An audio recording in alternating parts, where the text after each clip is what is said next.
Okay. Welcome everyone to the General Plan Steering Committee of May 18th, 2023. We'll start with the roll call and begin with Member Wilson. Present. Member Watts has not arrived yet. Member Powell is excused. Member Miller has not arrived yet. Member Malcolm. Here. Member Cohen is excused. Member Callardine. Present. Member Baker. Here. And Chair Remick. Present. Thank you. We have one. A report of our posting of the agenda. Our agenda was posted for public access at the City Hall exterior bulletin board by 6 p.m. on Thursday, May 11th. And our meeting has been posted in accordance with state law and local policies and procedures. Next item on our agenda is public comments. Pursuant to the Black-Brown Act, public comment is limited to only those items that appear on the agenda. Each speaker will have 2 minutes to speak.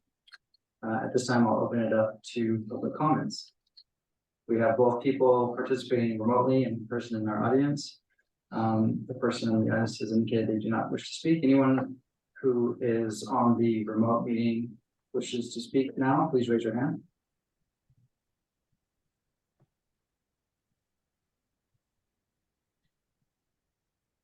See none, we will. I'm trying to, Oh, okay. I was trying to. It's okay. Please, begin. Sorry, I was trying to hit raise hand and I lost you guys there for a second. You ready? So, yeah, Ms. Garrison, please proceed. Okay, great. Jane Garrison, Executive Director of Oswett Land Trust. I have 2 quick comments and 2 comments that I think probably need further discussion. One is not in support of LU 12.2, adding language for distribution centers, but then removing criteria such as screening buildings from the road. So that's one quick one. Another one is that one of the areas of Prescott Preserve along Sunrise, north of Mesquite, is actually in the general plan as P/QP, which is an odd designation for that property. That's where we plan to have our parking lot and another access to the preserve. So I'm not quite sure why that is under P/QP. The third thing that is utmost important is the Chino cone. LU 13.1 removed the requiring of a specific plan for the special zone area there. And I believe that the Chino cone is something that would warrant further discussion and what we can do to protect the entrance to our city. And whether that's putting together a task force or just looking at anything that relates to that area with further detail would be great. Which brings me to the last point, which is hillsides. There, in 2004, there was a citizens task force to discuss hillside development. And I would like to see the city bring back that task force. Our hillsides are really important. And action LU 9.1 was removed, and that was regarding the sloping of 10% to 30%. I would like to see a reduction of the slope for allowed development in the hillsides. There was also other criteria that was removed from that section regarding lighting and other factors. So hillsides is something that is of utmost importance, not just to Oswett Land Trust, but to the residents of Palm Springs. Hence the reason there was a task force in 2004. So I believe that that section definitely needs some additional work. Thank you, Ms. Garrison. Anyone else who wishes to speak?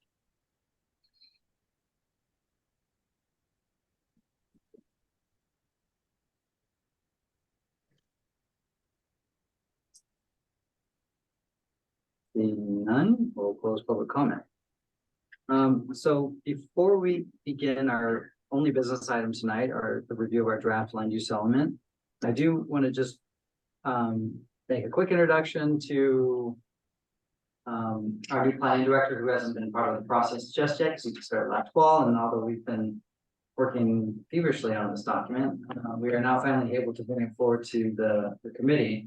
But this is the first time we've had the steering committee meeting with our new director. So with that, I'll introduce Christopher Hadwin, who started last fall.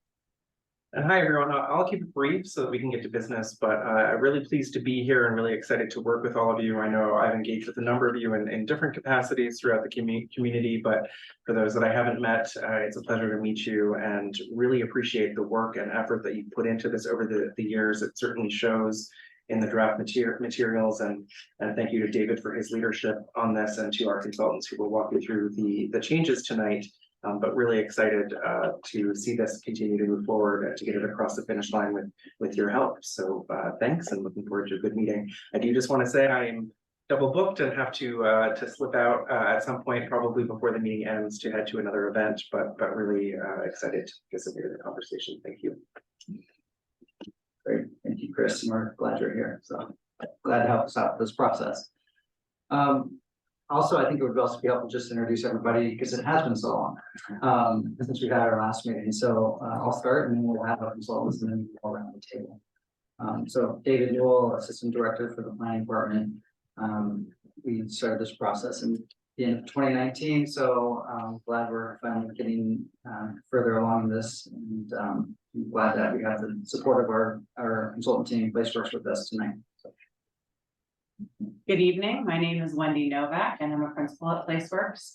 I also, when I first started at the Planning Center many years ago, this was one of the first projects that I worked on, was the last update to the general plan. So I roped Jonathan into this version.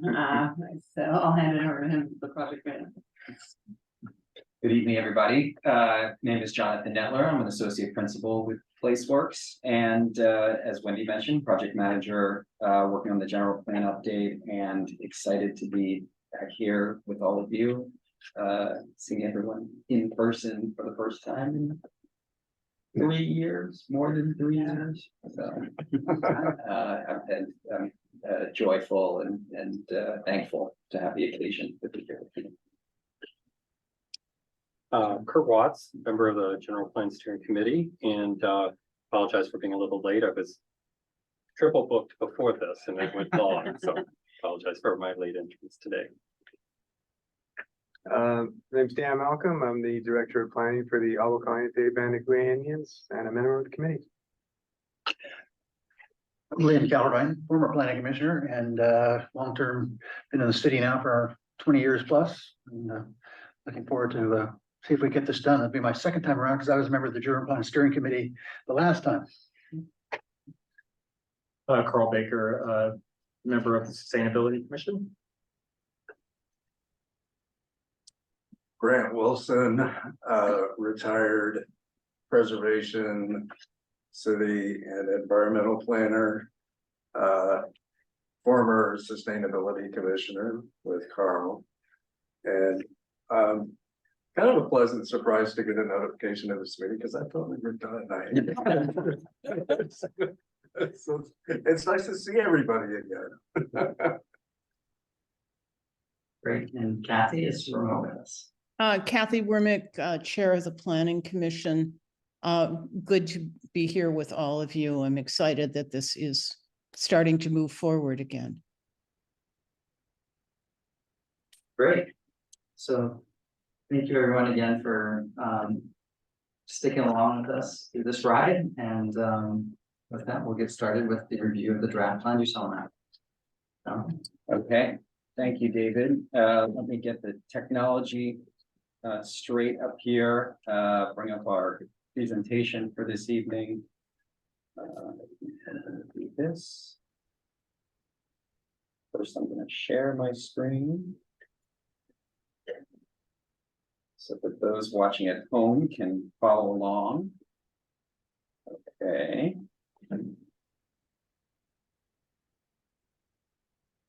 Okay. Hopefully that's working for everyone. who's watching online and everyone in the room. We've got the PowerPoint up on the screen and the Zoom window as well, so we can see those that are joining us remotely. So thank you all again for joining us, for your dedication, commitment to the work. Grant, we do continue. We have some unfinished business. Tonight, we'll spend a few minutes talking about where we were, what we did accomplish during our meetings that were held largely in 2020 and 2021. What has been ongoing since we last met, and then talk about where we're going from here, where we are in the process.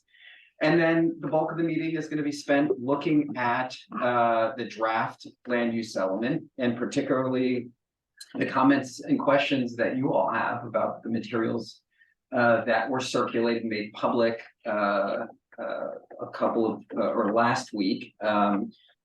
Thanks to those who were able to provide comments in advance. We're really excited to dig into those and go through a number of them with you tonight. We'll talk a little bit more about that process of comment review in a few minutes. And then after we wrap that conversation, we will talk a little bit more about where we go from here and the next steps in the process. So with that, I'm going to launch in and with a backwards look about what we covered when we last met together almost 2 years ago. At that meeting, we looked at a series of, or actually a compilation of the changes to the land use plan or land use map that we had been discussing together at prior meetings. That included some administrative updates to the land use plan to recognize on the ground or existing uses on certain parcels that were inconsistent, and then also to look at the chain or a couple of potential parcel changes to facilitate housing production. And with this group, we confirmed direction or recommendations related to those changes.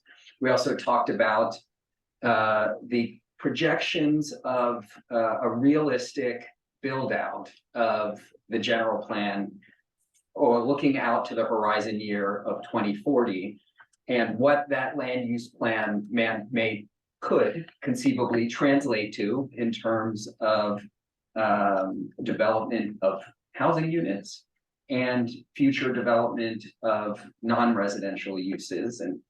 And the purpose for doing it, that is to do some technical analysis associated with the potential impacts of the potential development of the general plan over its lifetime. So hopefully that all sounds fresh and new, and you can bring that back to your mind very easily, since it's been almost 2 years. It's taken us a little bit of time to set our minds back to for time travel mode, but that last meeting was followed by activity that happened at the city council level, activity that the planning department and some of our group undertook in terms of additional outreach, both to the general public and to some targeted stakeholders, and then some other activities that were that happened related to updates to some of the other general plan elements that are more kind of technical in nature and are being updated in as part of this process in parallel with the land use plan. I mean, land use element, circulation element, which are more the focus of our conversations during our meetings and the focus of our work. So following the meeting that we held last together, there was a citywide workshop that looked at those same topics, land use plan and build out, and we gathered feedback at that meeting. There was, as I mentioned, additional outreach to stakeholder groups on the recommendations related to vision and priorities, which did go through a subsequent process of review and confirmation with the city council that happened in March of last year. And so those vision and priorities, if you recall, are really the foundation and the basis for the policy writing and policy updates, many of them that you have before you this evening. The land use plan and those build out projections were also reviewed by the city council. That happened a little more than a year ago, in May of 2022. And the council approved moving those forward as part of that technical analysis. So there was subsequent study that did happen associated with the recommendations that were approved at that time. There was also work that the project team advanced related to updating the safety element, which is largely regulated by the state and associated legislation, which guides the topics that need to be included and addressed in the safety element. I think that staff kept the committee informed along the way when those drafts were released, when they were reviewed. They go through a process of review at the state level that takes a minimum, minimum typically of 90 days. So it needs to move forward usually in advance or in parallel with other updates so that technical review can be completed. And I think we're gonna have some time at a later meeting to provide an overview of that safety element, what the Board of Forestry and CAL FIRE signed off on in terms of the pieces of that. It was also reviewed by the Sustainability Commission as part of the development of that draft that was reviewed at the state level. The other item here that has been developed in parallel is the housing element. You may have heard about a little bit about housing element production as it's been going through the process both in Palm Springs and throughout Southern California. This has been somewhat of an unusual process in terms of the duration and complications of that review process. As you may recall, the housing element is another document that is really guided by state law, state regulation in terms of the topics and information that it needs to include. It is the only element of the general plan that gets certified by a state agency. So the housing element is now on its third round of revision, which for this cycle throughout the state is pretty typical. The housing elements are being scrutinized in much more detail. There's much more that's being asked of housing elements in terms of carrying forth policies and procedures and programs to encourage housing production and meet the goals that the state has set forth and that have been distributed through the regional governance level. So because that is a very technical document, it has gone forward on its own path. There has been outreach in public notification along with that process, public comment, solicitation as well. And we are expecting a additional round of comments to be received from the state's Housing and Community Development Department by the end of next week. They're essentially on the clock in terms of delivering those comments to us. We're hopeful. At this stage in the process, there were only, I think, 2 or 3 items that were still pending update and review by the state. So our fingers are crossed that we have that we have addressed the state's last comment letter sufficiently and that we will be able to move the housing element forward for review by the planning commission and city council subsequent to this next, the closing of this review period, which is coming shortly. Yes, Lynn. Jonathan, what do we have to get a good idea what the impacts of the housing element are on the land use plan of the latest housing element?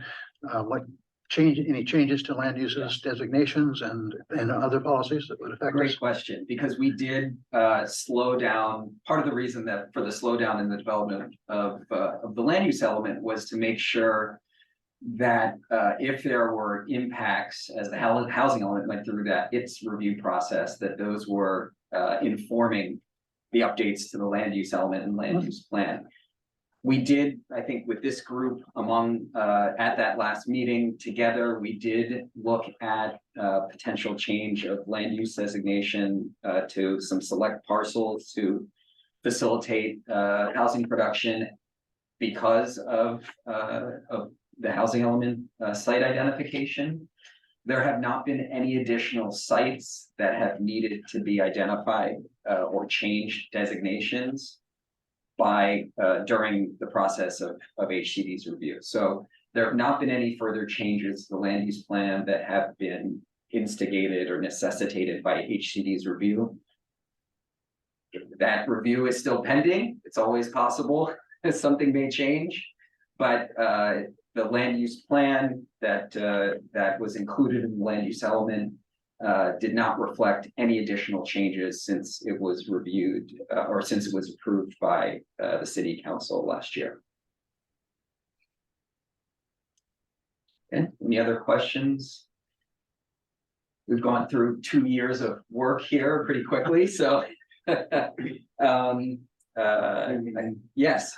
Yeah, I had another question related to the housing element. So David, you provided that just for informational purposes of the message, so you weren't expecting comments on that, right? Correct. Yeah. Okay. That's correct. Okay. Let's look at where we are in the process. I'm going to minimize my Zoom screen so that those in the room can see the full slide. So as mentioned, we kicked off late in 2019, the vision and priorities review and update was one of our first tasks that we really spent some time looking at both with this group and with the public, and that as you saw culminated in March of last year with the council's approval of the updated vision and priorities. The land use plan work culminated again with the council's approval of the draft updated land use plan in April of last year. And we've been working on goals and policies since last year. Housing is part of the process as well, which is ongoing, and actually started that analysis and update process started actually in parallel with some of the earlier phases of the project, and hoping to wrap up the work both on the goals and policies with this group and with the general public and the housing element as well through the summer of this year. From that point, we will be completing work on an addendum to the environmental impact report from the last general plan, because there are not were not significant changes to the land use plan and designations that were approved by the council last year.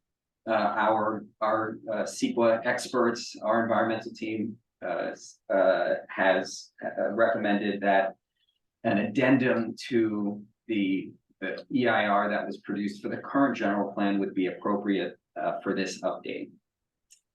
And then hopefully, if all goes according to plan, we will be wrapping up our work and presenting the results of your contributions and additional outreach to the public later this year.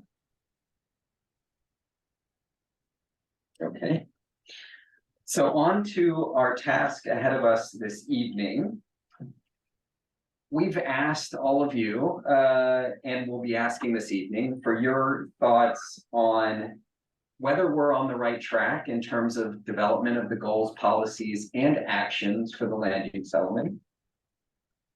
And also, if there's anything missing from the document, we'd like you to, or topics that you believe warrant additional policies or action or goals, that those are brought to our attention. We're not intending to confirm final edits this evening to the document. We want to understand your comments. We want to discuss comments that have been provided in advance and questions that come up this evening. And then we'll be taking that back to our desks, working on the related updates to the document that reflect comments received both in advance of this meeting and this evening. And then recirculating an updated draft of the document prior to a public workshop that will be held most likely in the early fall.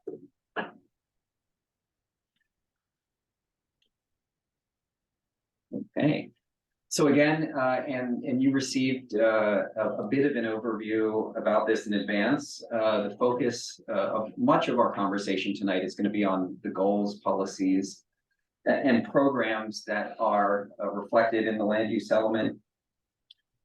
And I just want to kind of lay some groundwork for how we're going to approach the conversation tonight.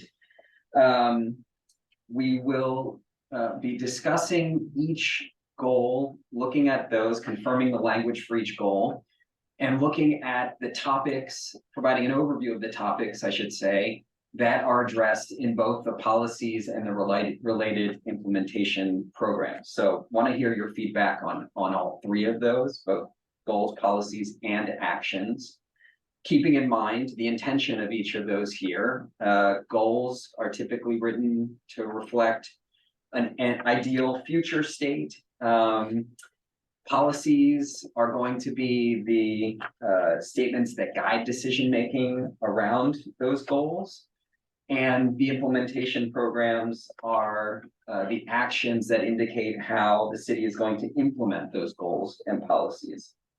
And for each action, in the implementation program matrix that you received, there are associated timelines for the completion of those actions and responsible parties. So as we go through the discussion tonight, we are going to look at the substantive comments that we received in advance. We'll talk a little bit more about those comments in a couple minutes. And then we'll be asking for your further questions or comments associated with the topics that are identified within each goal. We also received comments on items that are addressed outside of the goals and policies section of the document. Are going to walk through those first before we dive into the goals themselves. Yeah, Question. Lynn. In a lot of general plans that I've seen, there's a section in the land use section, sometimes it's a separate section, that talks about consistency with other policies and regional plans for, I guess in our case, it'd be like the CBMSHCP and the county transportation ordinances and things like that. Are we going to have a section like that in land use element or somewhere else in the document? Yeah, I know that some of the related documents are discussed in elements that cover the topics that are kind of that cross over. There's one I'm really sensitive to. Mhm. You could probably guess it's transportation.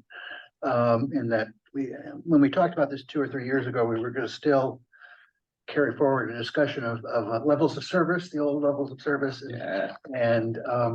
But I guess that cannot go or at least in the EIR, cannot go into the transportation section. So I'm curious as to, that's because of the state rules. Yeah. And where that discussion might be, because I'm still very interested in making sure that it's in there. Yeah.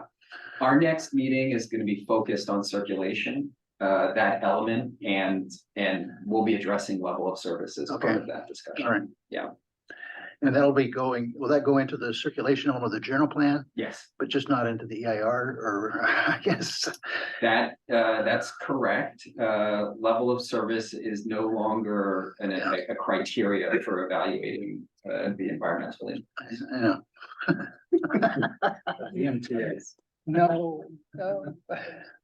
Should I duke it out with Lynn before the next meeting or at the next? Yeah, and I did want to clarify, the addendum, the approach to utilizing an EIR addendum does not require additional technical study. Right, that is So- kind of sneaky. Okay. It's, To clarify, like, when your question is because CEQA no longer uses LOS as a Right. criteria for. But we impact do, reserve, it's we, everybody else is a lot of, yeah, most cities right. still are using it as a planning criteria, not as a circulation Right. criteria. That's correct. And we still have, so we did adopt traffic impact analysis guidelines. Okay. A couple years ago with the implementation of SB 743. yes, 743 is the Senate bill that was the reason cities and jurisdictions no longer use level of service as the metric for CEQA review. Right. But as a part of our TIA guidelines, we said we still want to look at level of service as well as. So, this will be the first time I've seen one of these sort of, well, I don't know, just put it, maybe I shouldn't even mention why we're doing it, but, it's one of the first time we'll see one of these that we have. I assume we'll see what does they call it? I forget what they call the vehicle miles traveled analysis as well as the level of service travel analysis. I'm not sure how appropriate vehicle miles traveled is actually to our city situation here in Palm Springs, but. Our general plan can also still evaluate level of service. And that's something that we are looking at in circulation on. okay. Any additional question? Yeah, just, is there a point to talk about what's not in this and what maybe should be, that wasn't addressed as any of the policy areas? I think the intention as we go through will be to look at individual, kind of structure that conversation around the goals that are in the document today. So All I'm saying is well, let me then ask. I didn't see anything on essentially parks, golf courses, preserves, and valley land uses that are open space for the general public. And I was Yes. wondering where comments about those go, because we've had significant ordinance changes in that regard since the last general plan.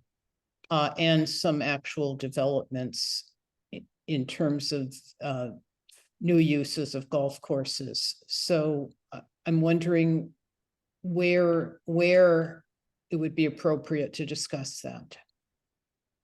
those are typically addressed in a different element of the general plan, the open space, recreation, and conservation element of the general plan, and we're happy to take comments related to items that, you know, that the members or the public think should be, that are not addressed today, that should be addressed in that element, but that is those are not the focus of our conversation this evening. Okay, Yeah. so you'll figure out how, and are we gonna deal with that? And it's basically, although it's not in the old general plan, it's how you deal with the golf course ordinance and the reuse of internal open space. Or any reuse of public valley open space. Yes, I think I'll also just add to what Jonathan mentioned is that there certainly can be overlap between our open space element. Yeah. As well as our land use element, with primarily, you know, preservation of open spaces, both active and non-active. Those open spaces they certainly are identified in our land use element, in different ways through the different descriptions and different land uses, so. We also do identify in our land use element where there is open space, and transfer density rights and things like that, so we do have some policies that do, relate to some of, what you've mentioned, Chair. It's just, it's glaring that it's the only one that you haven't sort of at least tangentially discussed. And so I just, because of the ordinances and the golf course ordinances and the importance of maintaining open space to the public, Yeah, I feel like there should be at least some mention here of that. The other one that appears to be missing is land use as it relates to energy. And where we have a wind overlay, I think that's probably that area that's in the wind overlay is really an energy overlay. And I've just sent some recommendations that I received on that from a consultant in the energy industry to David and to Chris, and hopefully I'll forward it to you guys. That again, because that's it's a major land use, and we've been approving things like battery storage and other kinds of energy issues, not just wind issues. It's, I think, important that we include energy in the way that we deal with this land use element. Chair, if I could also maybe suggest, Jonathan's got an outline of the updates that have been made and some of the comments we've received, and we'll go through each one of the goals. And there's actually one of the goals that might be appropriate there because there are also implementation actions. So there might be follow-up things that we could put there. The challenge on this update was that when we started it, it was a focused update to just create some, remove the PDD, and Jonathan's going to get into this, but it was supposed to be really focused on settlement agreement changes and some other things. And because of state regulations and the housing element kicked in, it went to the safety element as well. So I think that's the balance. It's not a whole comprehensive land use element update like we would normally do. We started these little nitpicky things, and then we're going to find a bunch of things later that are things everybody would like to change, but maybe weren't on the original menu of things for us to discuss. So maybe because there I are can a lot. hear you saying that, but we've already been approving energy uses for the I-10 corridor. And I think we have to be exceedingly flexible in terms of industry with everything changing so quickly. So I'm wondering, I don't really think this is a picky little back burner issue. I'll just throw that out. No, I'm sorry if that came off that way. I guess what I was suggesting was that perhaps what we could do is go through the presentation, put those things on the side, and then put that in a holding bin to the appropriate goal that it falls under, and then we can take a note on it and then figure out what the appropriate next steps are. And then we can compare it with David and the direction that we were given from council and the things that we are scoped to address. okay. Thanks for raising those, Chair. Okay, any other questions before we move forward? All right, Yes. we got one. Sorry.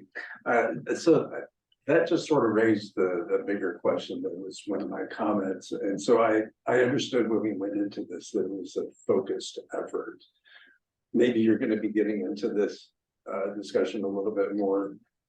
And maybe this is more a question for David, but is there a schedule for a broader, more comprehensive revision to the entire general plan? Because I would think that maybe that situation has changed since we started this 10 years ago. So there's not a schedule for a wholesale update at this time. It's really been more we think the general plan has a lot of successes, the way it was written. We still think a lot of it applies today. There's certainly things that we wanted to clean up, address as a part of things that have happened over the recent decade relative to plan development districts, specifically, which is one of the things that we called out in our request for updates to this land use element. So there was certainly a kind of more of a focused effort for this update. But to the extent that we think the document is irrelevant, I don't think that's the reason we started this process with a limited update, because we felt the land use element does have a lot of relevance today. And so, again, there's certain things that we can't capture everything. And I think that's what Wendy was mentioning, is that there's certainly a place that there's certain things that we can do to add policies to facilitate in that direction. And then ultimately, address as a part of, our policies and either our policies or our implementation programs to towards the direction we're looking for. Thanks. Okay. Okay, so yes, let's talk a little bit about what did get addressed in this update. And a lot of these, I'll start and say, as mentioned, we did spend some considerable time with this group talking about particularly the first couple of items here. We did in a prior meeting look at updates to address the plan development district references in the document and how those have been removed or replaced. And those are reflected in the version that you received. We also have amended goals and policies to make sure that they're addressing the relevant or related priorities, that they're consistent with the updated vision that were discussed among this group and then ultimately confirmed by the city council. We've also, and we'll talk a little bit more about what we heard related to the land use element through public outreach, public comment, and have made revisions to address those topics that surfaced in that engagement, those engagement activities. We incorporated general plan amendments that had been adopted by the city council after 2007. So those are now subsequent to 2007. Those are now reflected in the text. And those may come up again in terms of some of the questions and comments that were raised by the committee members. We have reflected here, as mentioned, the updates to the land use plan and land use definitions that were reviewed with the steering committee in our prior meetings. We'll look at a couple of land use definition revisions in a little bit more depth for some subsequent changes to provide some context for those. We refined the mixed use area descriptions according to the recommendations that came out of some very fruitful discussions with this group. We've also updated the document to reflect changes in conditions that have taken place. Names of things have changed, numbers have changed since 2007. Hopefully we've captured all of those. I think there may be a few more that have been caught in the review process. So we'll be updating the document again to reflect our present context and time period and consistency with any changes to state law that have happened since 2007. And then finally, this is more of a format change and really change in approach. We have removed the implementation actions from the body of the land use element and brought them into a companion document, a matrix of implementation programs The purpose for doing that is that it allows for more frequent update and review to make sure that those actions are reflective of the council and elected leadership's priorities, that they're reflective of capacities and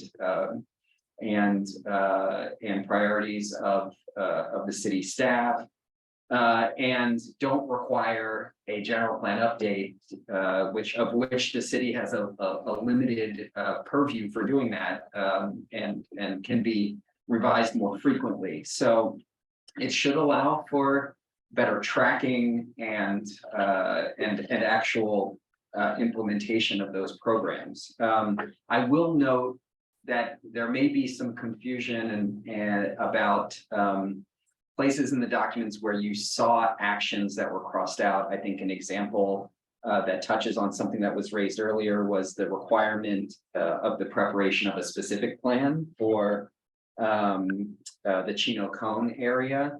So that was an implementation action that was in the document. It was with every other action crossed out. The ones that were believed to still be relevant were pulled in to the implementation matrix. That one is still there, action 13.1. And hopefully in reviewing that matrix, you were able to distinguish which were new implementation actions that have been added subsequently, which ones were pulled in from the current general or 2007 general plan and either in their entirety or revised to make them current. So those are the kind of major, the genesis for the bulk of the changes in the document. Okay, again, just a refresher here of the land use plan that you had reviewed and have had an opportunity to comment on. And this is the plan that was approved by the city council. I don't think we received any specific questions aside from any that we heard tonight, nothing in advance about changes to land use designation. I mean, changes to land use designations associated with specific parcels, but this is a reminder of the plan that was reviewed here, approved by the council, and is in the document now. Wanted to spend a little bit of time just providing an overview of some of the topics of comment that were raised in the various public outreach platforms. If you recall, we hosted 2 in-person workshops. Both actually were held prior to the pandemic. Is that right? Can that be correct? Yes, I believe so, because I remember doing them in person. One was after. One was after. Yes, in the middle, I should say. Sorry, go ahead, Kathy. Yeah, I think we had one public meeting That's right. prior to the pandemic and That's right. one meeting of this group. That's right. And then there was a subsequent public workshop that was held in 2021. Once we were able to gather again with appropriate safety measures in place. We also conducted online surveys, a couple of those, and then there was some more targeted outreach conducted by staff and at different points with the assistance of our team. Some of the things that we heard are noted on this slide. We heard other comments as well, which are captured in the summaries and details of that I believe are available on the project website. And some of those comments you'll see in future meetings, particularly ones related specifically to circulation. We'll look at those at our next meeting. These are the ones that were most relevant to the land use element. I didn't see the tree canopy in any of the documents. In the policies you're saying? Yeah. Yeah, that is something that may have been addressed or may be possible to address more directly in the implementation actions in terms of updates to design standards, but yeah, we'll look back again and see if it warrants specific mention using that terminology in the policies themselves. We may have more broadly referenced it in terms of landscaping. It's more than landscaping. If people are talking about tree canopies, they're talking about reducing urban heat Mhm. and safety. Okay.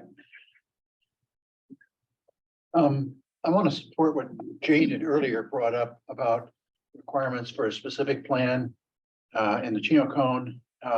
You had mentioned that it was going to be an implementation action that I think would be removed from the general plan and become part of this separate document. Yes, it's in the draft implementation program I matrix. think- It would- Given the sensitivity of that particular issue, that it might, if we could, that might be something that we would want to keep in the general plan document itself. It's still part of the general plan. I think the way it's shown is not. I agree with that. But then- It's a very sensitive issue to pull it out so that people We're not pulling it don't out. see the special requirements. I think would be detrimental. Yeah, I think there's gonna be a concept that the implementation actions are gonna be a little, maybe down a little bit. They will be adopted along with the general plan by the council. It's not, I mean, that's almost sacred out there, so. I think what you're hearing is resistance to what you're saying, David. I'm sorry? You're hearing resistance from Lynn and I to what the position you've taken. I think. I'm not taking a position. I think the point is that it's still part of the document. It's just not reflected in the same way it was before. So it's still a policy, it's still an implementation action that's part of the land use element. It's just we've reworked the document to show and track better all of our policies and implementation actions. I hear you. Just note that you're not getting buy-in on that. Dave, if I may, isn't that requirement for specific plan in the zoning ordinance specifically called out? Or no? Yes, it's also in their zoning code.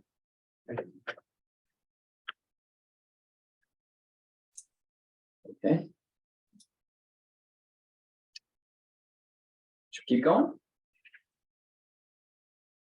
Okay, so I did want to spend a little bit of time looking at an outline of some of the most substantive comments that we received in advance that we want to bring to your attention this evening. I will start though by noting that we did receive, as I'm sure, hopefully you had some time to see as well, comments and requests regarding factual corrections and clarifications.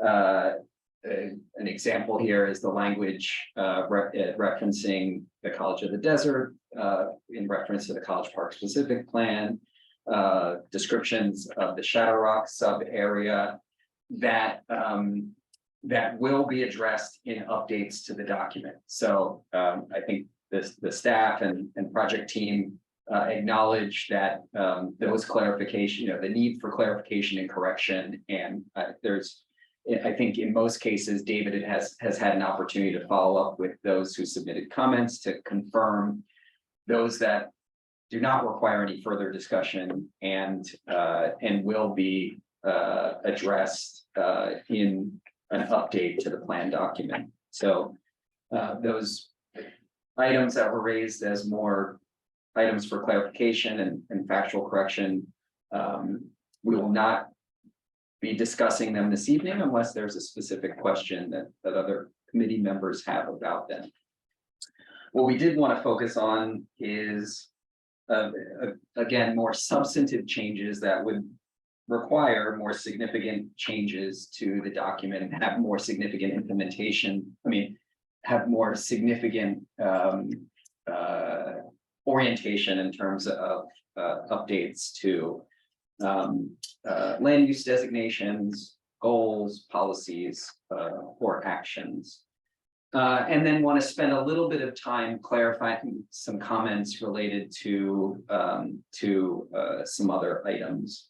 So, and those are noted here, comments, and we'll go through these, as I had mentioned, the ones that are associated with specific goals and policies we'll discuss related to those topics, the ones that are related to the introductory sections of the document, we will tackle those first. And those will be the comments around the population projections and the industrial FAR and CBD definitions. We're going to cover those at the outset and before we get into a review of the 15 goals and related topics and comments associated with those.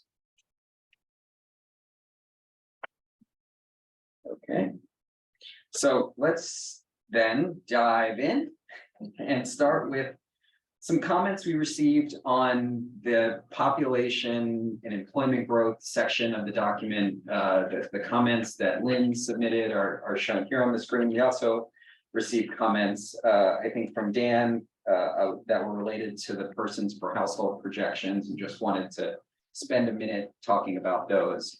And I know that this is an important distinction to be made here in the document between the projections related to the permanent population and the both permanent and seasonal population numbers. And I just wanted, there was some effort made here.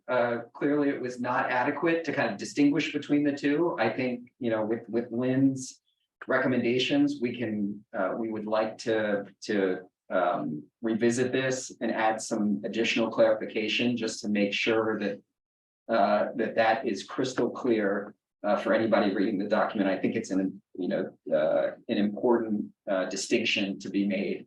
And Lynn, I don't know if you had any more you wanted to. My goal was, we discussed this briefly when our last meeting, I think, something. My goal was that a general resident should be able to come in and answer the question, how much growth are we projecting in the city from over what we have today? And with the confusing set of units that we had on some of it, you know, the first reaction was we're growing from 45,000 to 95,000 people, which is quite a growth rate for this town. And that's going to raise a bit of a ruckus. And if we put those numbers in the correct context, and I realize that's going to require you to make some assumptions about what the future non-full-time resident population might be. I think we just can say if we extrapolate that, that's what it would be. Realizing it's not an official one, but really, I'd like to say, okay, how many units are we going to add, really, or people, or whatever units you want to use, and segregate out, and you use the same assumption for both types, with the permanent population and with all the units. I'm guessing, what are we looking at, David? About 40% or 60% of our population is non-permanent. It looks like every year our units.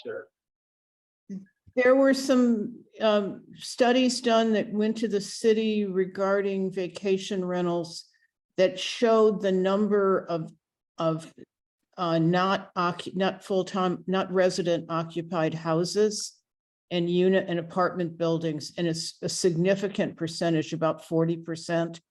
So I think you might be able to get those numbers, but when you say we have 51.5 dwelling units, you might want to say the numbers that you believe are occupied by residents. That might help.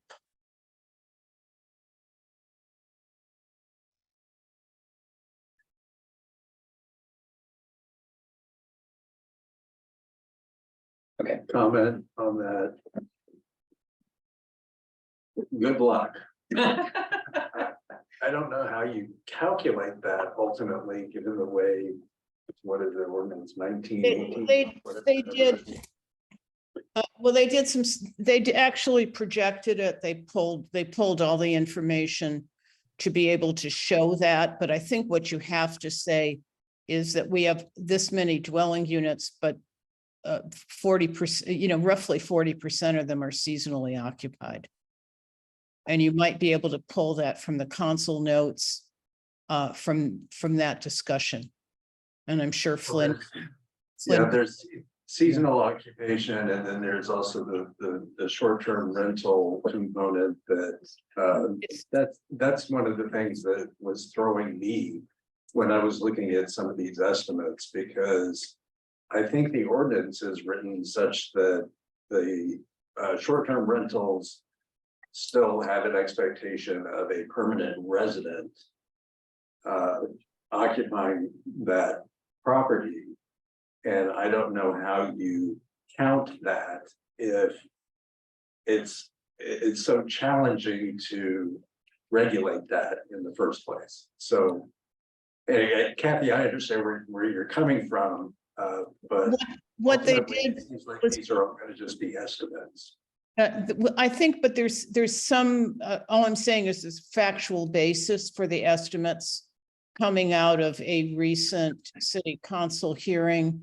It's much more impactful than vacation rentals are actually the number of homes that people use as seasonal vacation homes that they don't occupy. So those count as unoccupied residences. And that's a really significant number in terms of our in terms of our housing stock. Yeah, there are some shortcuts made here in that are not fully explained, that I think we can do a better job of explaining how we get from the number of units to a population projection, because there is an occupancy factor that's taken into account. I think we did spend some time looking at that with this group when we presented to the public at the workshop. It didn't make its way in as much detail into the document. And I think, for instance, the vacancy rate or the occupancy rate, to say it in the inverse, that is used for the current population factor is 65%. So that's 65% occupied, 35% unoccupied. When we project to the future condition, I think that goes up to 95% occupancy for the purposes of it's important. It's consistent with the 2007 projections and have that environmental analysis. So it's important to present those numbers, but we can distinguish, I think, between, what that represents based on full, quote unquote, full occupancy versus, a current occupancy rate, what that might look like. We can do a better job at, I think, of explaining that here. If you need to be more exact, I can get you the information and the studies that were done. Thank you. Okay. Lynn, I don't know if there was any more context. you No, wanted on to that add. topic, I think Okay, those comments reflect my thoughts. great. But you can probably come up with better language than I did, so. We'll try. We'll see what we can do.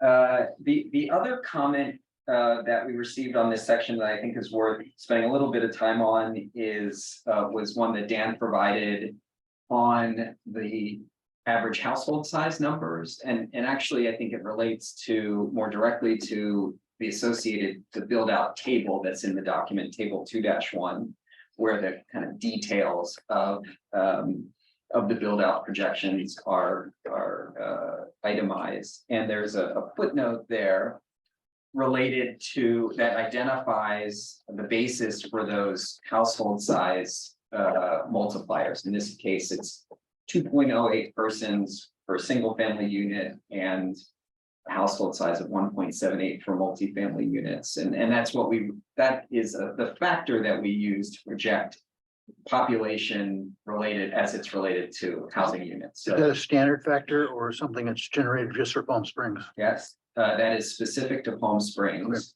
And when we produced the build out that went to the council in 2021, we confirmed, and these are the factors that were utilized in 2007 general plan. They were carried forward without change because at the time, the Department of Finance reporting was of a stable historic household size in this case, combined, DOF, looks at for the city. So, I think having a reference in the document that is to the prior general plan is not helpful here. I think what we'd like to do to address this is not to revisit the numbers, because I think our team felt that they were, there was some analysis done at that time to confirm them, but to update the reference here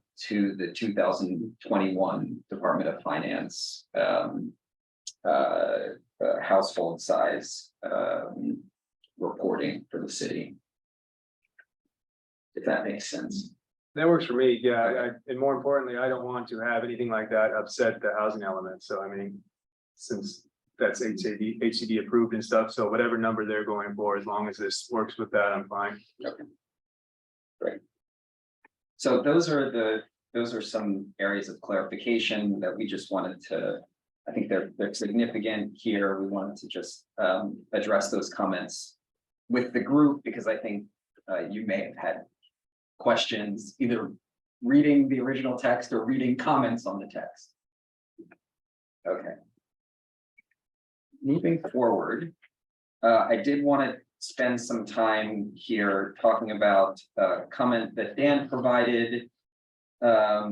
And his comment is shown here, related to specifically to the maximum floor area ratio for industrial land use. And we did receive a comment that's in your packet as well. That's I think also related to FARs. Is that the one from Marvin Bruce? Yes. Yes, sir.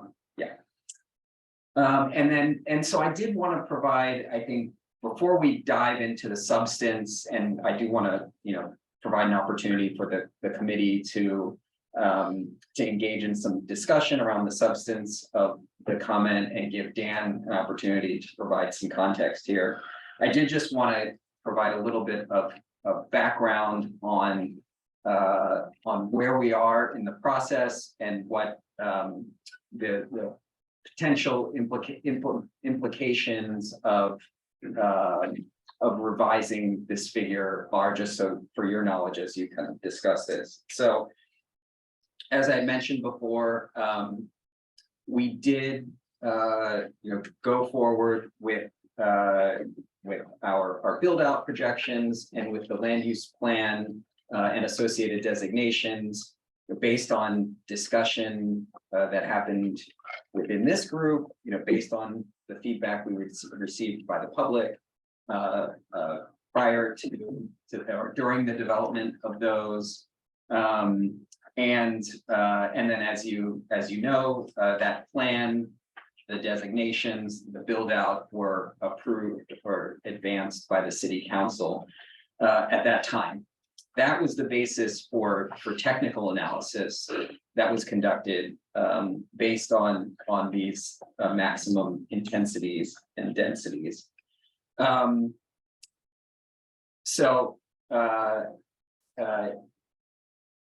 Essentially, the densities and intensities have been reviewed during a prior process and advanced by the city council. So I think changes to those would have to go back through that process and could require significant restudy through technical analysis, potential change to environmental approach. We can, I think, talk more about that if we want to head in that direction. Yes. What you're saying is, not now, we're going to be doing a zoning update. If this is something we need to do, we can look at it in the zoning update process. What I think that there will be a zoning consistency analysis that comes out of this process that will point towards potential updates to the zoning code that come out of the general plan update. So That was the whole goal. in one sense, yes, that could be addressed or could be something for further study in a subsequent zoning code update. Although the zoning code would not address a change from 0.5 FAR to in the general plan. Yeah, if I may, I'll just clarify, because some things don't come across in a short text I was writing there. One of my bigger concerns with this, and I talked with David about, is that in the general plan, I think this causes confusion with people in the public and whatnot, and what applies or zoning is the general plan doesn't actually explicitly say that's a max. It kind of references. So that was my bigger concern with this. And I Yes. guess I didn't really, I put it that somewhere else, I think, but It this is. came across and And we'll be adding, I want to Yeah. just acknowledge, we're going to be adding, making that clear that these are maximum. yeah, so that and the same thing with, I believe the units per densities, the Yes. range, because Yes, I know how that was interpreted and relates to PD and the whole issue with that, and just clarifying that those are, you gotta stay within the range according to the way the courts rule on that, but, yeah, in this statement right here, I mean, I'm not pressing for this, FAR change, I was just noting it, and just to summarize what I just looked around, and, Yeah. Palm Springs is 0.5, not saying good or bad, Cat City is 0.5 on FAR, Palm Desert's 0.75. And then Desert Hot Springs is 0.6, just for some references, so you all know, and then, Coachella has a large spread, and you have to get into it, and I didn't want to get, it's 0.1 to 2, so they must have some, I was trying to decipher how you have that larger range. And the other cities didn't have industrial land, so it wasn't anything. I just put that out there. I'm more concerned about the FAR being clarified what it Yes. is, and then if there is interest, if it has to be something separate, fine. That's it. yeah, I guess the question is one for planning staff. Do you think that the 0.5 should be clarified? Or should we be at a point where we want to increase it later? And that's for David and Chris. Yeah, I think we kind of talked about this and how it's been an impediment or not for projects that we've seen.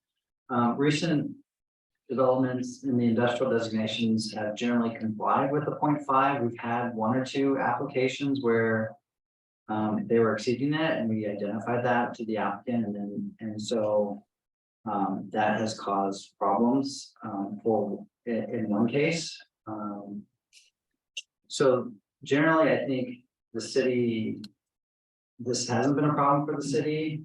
Certainly, we can look at policies that say, for certain cases, the city may wish to facilitate higher intensities through a conditional use permit process or further environmental review as a policy matter, but not necessarily go down to say, wholesale, all that industrial areas are increased to 0.75 or 1. That's something that we could look at as a part of our policy, but it's a question ultimately for council and committee and planning commission. So, yeah. go What I ahead. would do is leave yourself the flexibility when you're going up to them so that if you want to argue to include some flexibility, you've got it there to start with. Yeah, and then we can work that into the zoning code. I think part of the reason why we weren't looking at changes, big changes to the FAR and industrial was because we hadn't really done any market studies to say, oh yeah, we really want to facilitate more industrial intensity in our industrial areas. If we were doing a comprehensive update to the general plan, we might have done a market study, found out what the market would support for greater intensity in our industrial areas and things like that. But given our limited update, we really didn't look at that level of detail that whether the market would support it. So I think from the standpoint of where we started this process, we didn't quite get to looking for higher intensities. But again, certainly we can add some language to policies to look at to ways that we might facilitate that should we decide down the line that that's something we want to support.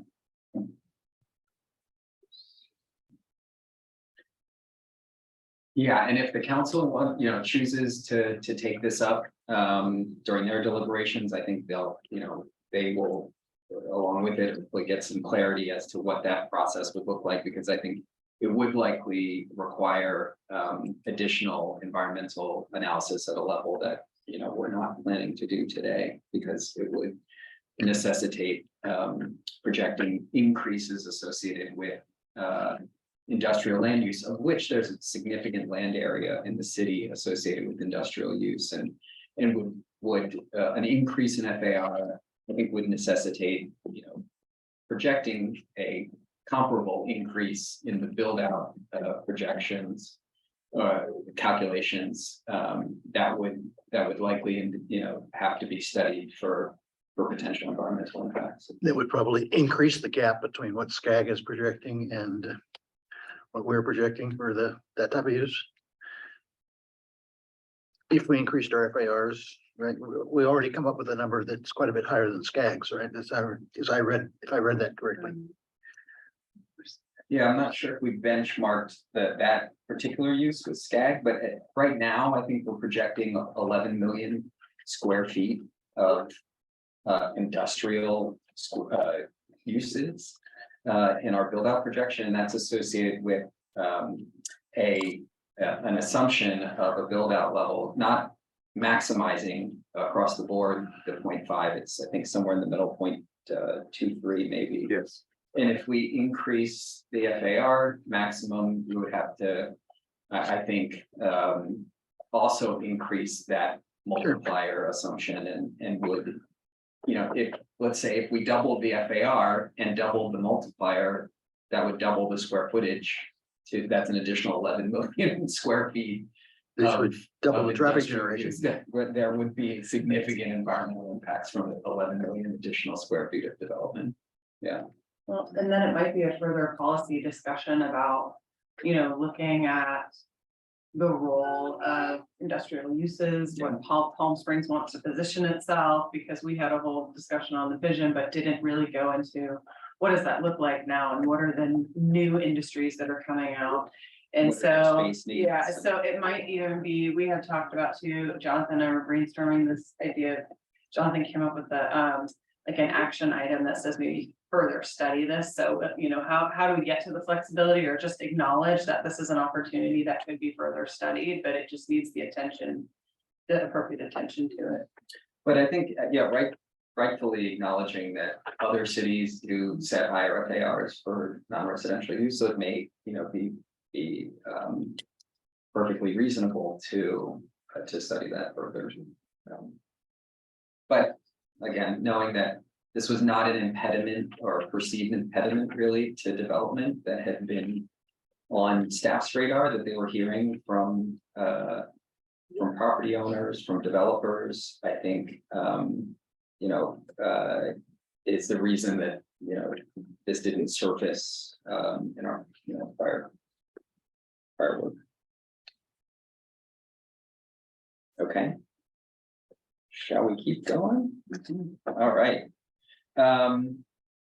Did want to raise for discussion some recommendations here related to clarification around the description of the central business district land use designation. I think, I would like to give Lynn an opportunity to provide some context for the comment. I think it's important for this group to consider, whether the general plan wants to provide more distinction here in the types of retail uses that would be encouraged or discouraged. I think there are certainly implications for that, both for implementation, for potentially for the zoning, for the related zones. So wanted to give Lynn an opportunity to kind of talk about his thinking. I didn't bring my own notes, so, but as I recall, my comment here was the thrust of them was this text in the old general plan was written before we approved a specific plan and then made major revisions to the specific plan. Kathy, what year did we do that? I don't recall, but it was Revisions were made in 16, I believe. yeah. Yeah. And would it be better for the general plan discussion to reflect the specific plan that we have in place now, rather than this kind of some forward-looking stuff here referring to things we were gonna do, as I recall, which have been done.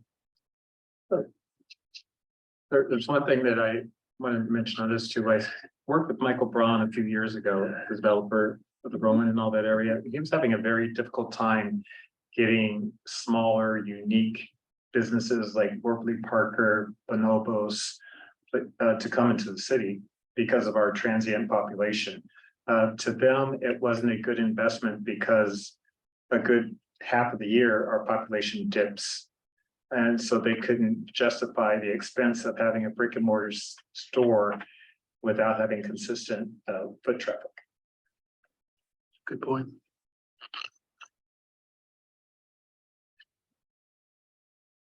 Other comments or questions? I think it's something. I think we probably should reflect the problem with the new downtown plan is it only covers a certain portion of downtown and not the whole business district. But it's the core. It is the core, so that's more important. And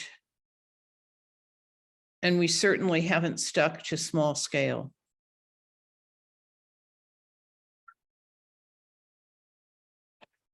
I think one of the challenges that cities wrestle with in some of these conversations around big box retailers is how they get defined and distinguished, because they're evolving use types and sizes. So Yeah, there's a comment in there. sorry. So if this is, if we wanted to make some reference there, I think we may want to kind of. That was just put some more- a thought that I had, is that that's probably one thing clearly we don't want downtown. This is the one thing I could think of. 'Cause we're pretty flexible, but it's not, we're not looking to, Costco right downtown. yeah, Costco right downtown. And things with big parking fields that Uh-huh. requisite. If it was Whole Foods, the answer is yes, because we want to. You can't even get Trader Joe's to come in here. Oh, absolutely. Yeah, you'd trade your second child for Trader Joe's. So if that language is, if the group feels that, or those that had suggested it, that the language in the specific plan has the kind of tenor and direction that you're aiming for, we can look to how to. As I recall, it does. I'd have to go back and look at it in detail. I can never be responsible for what I wrote for about running about a year max. But yeah, I think that the thrust, there was some thrust in there that kind of in the same direction they talk about here. This is forward looking, and that now we've kind of established those standards, and it'd be better to reference those. Okay. Rather than say, hey, we're gonna do it. And we've changed the residential standards too. We've allowed build out on the existing buildings on the top floors for Right. residential, and not at a specific density. So I think there's some things that are changed that need to be looked at. I think we addressed that in the next, the next section of text related to this page. Yeah, it's not in the slide deck. I could bring it up if we wanted to see that, but, or if you have it in your agenda package. So on the next page, page Yeah. 215. Okay, I think we have direction on this item, so maybe we can keep moving. I know we're already an hour and a half in. Did we have a stopping time? I think we typically want to be respectful of your time this evening and at all these meetings. I don't think we identified specific stopping time. If we want to check in at 7:30 and see if we think we can conclude our discussions this evening, or if we need to continue them. Does that make sense? Okay. My guess is we'll need, I know I have tons of comments that I didn't write to you. I think we should do one more on this, and I'll make sure everything I have is in writing. Okay, well, let's move forward, and I did want to highlight a couple of revisions that were made subsequent to our last meetings together to incentives related to affordable housing, and I think David's gonna provide some context for this. Yeah, I think, once we were looking at this further, the way we modified this sentence, for both the central business district and our mixed use areas. We thought it might be too onerous, given, kind of the end state of what someone might do for a project, so we made it much more easily achievable, I would say, if someone is providing an affordable housing project. So instead of doing a minimum of 50% or 50 units, we just made the base to get the higher density allowance by lowering the threshold to just 20% and not requiring a minimum unit count. So as you can see here, it just is basically that if you want to achieve a higher density for a project, you have to propose at least 20 units and not have a minimum of 50 units, because it just doesn't seem like it would be something that would be necessarily implementable in what we've seen. Do the new state laws on this subject affect that percentage at all, or? So those would be done in conjunction with the density that's permitted, so. CBD has the greatest density and intensity for the city, it's 70 units with affordable housing. So that's the highest density that we have in the city. When you go to the mixed use classification, it's 15 normally, but if you want to achieve a higher density, you can do so at up to 30 dwelling units per acre. So That'll be a challenge in this town, yeah. well, the Owl project, they used the 30 per acre. So they did do it, and they could have probably. Which project, I'm sorry? The Owl Palm Canyon project on Stevens and Palm Canyon. We just had a project come in, David, that in concept that was able to provide 10% of the units at 120% of, I think, 120% of median, which is still affordable, but they could only do 10% in a market rate unit. Right. With the art colony project? Yes. Yeah, and that was at 15 to the acre, so if they were doing up to 30 to the acre in that same designation, they could do, but they could do a higher density if they provided 20% of the units as affordable under this change. And if you don't say, what are you going to say? Affordable, moderate rate, moderate income affordable? What do you mean by affordable? Anything that is lower than above moderate.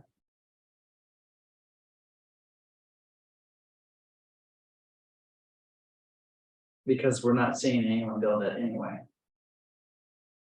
So I think that's why we're looking to make it more achievable with what this allowance. I think the only question I have is, given cost today, is this achievable?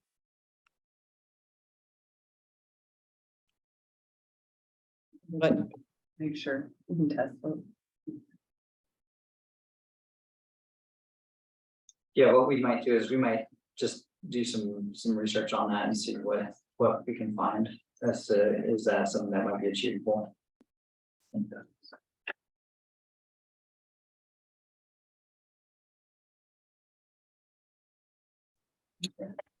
think this is good. I just think it's a tough, it's tough to do this and without making it a complete affordable project, which takes years and years.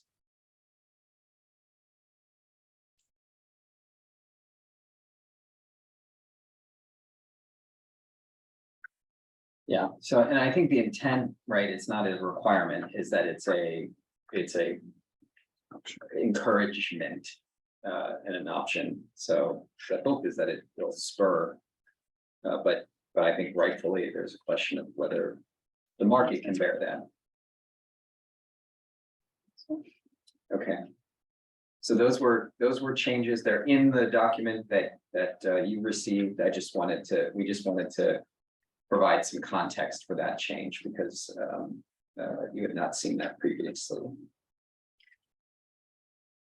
So at this point, we wanted to begin our look at the goals and policies and associated actions section of the document and go through one by one through each goal and just provide an overview very quickly.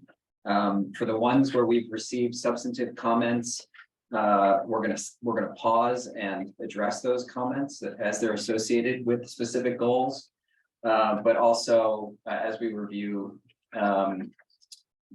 we're inviting the committee members to raise questions or comments that they have not submitted previously related to these. Although the encouragement, as we had set forth in our message to the steering committee members, is that comments that are more related to wordsmithing or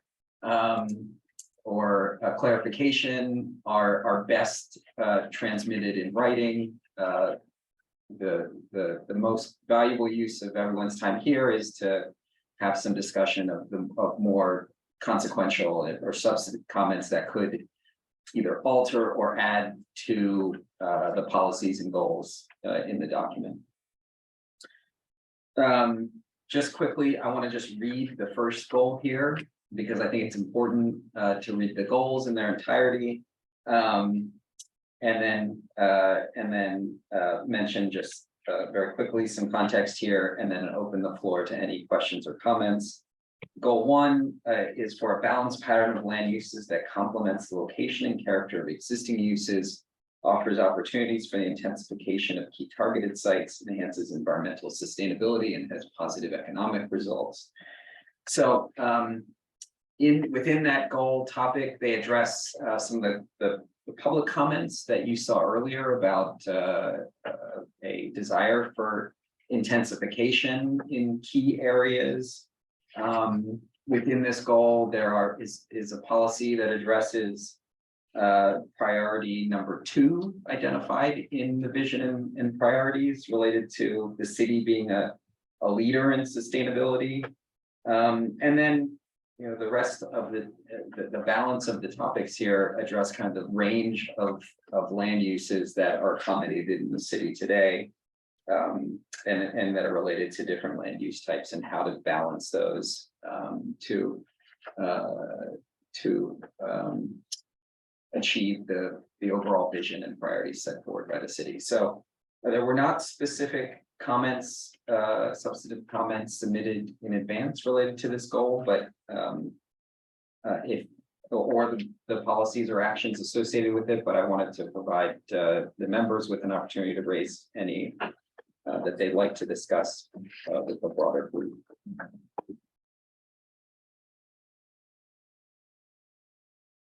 Okay. Hearing none, I'm going to go to our second goal. The city maintains its unique modern urban village atmosphere and preserves the rich historical, architectural, recreational, environmental quality while pursuing community and business development goals. Related to comments that we had received about the city's village feel, those are addressed to some extent here. And the desire to preserve and enhance the unique character of neighborhoods, another topic that we heard about during our outreach. This was another area where we did not receive substantive comments in advance, so want to open up. I could give you a quick comment. Sure. The density transfer process is fraught with difficulties. And the main is getting the city council to actually enforce the payment of the density transfer payments and opening up, reducing open space without without a firm requirement for the city to enact that, it doesn't work. It didn't work in a major project. Serena Park. Serena Park, yeah.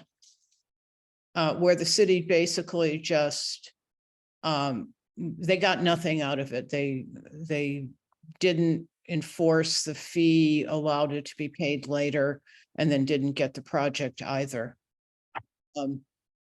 But I think we have to be very cautious about about losing open space. And certainly not for a fee that isn't enforced.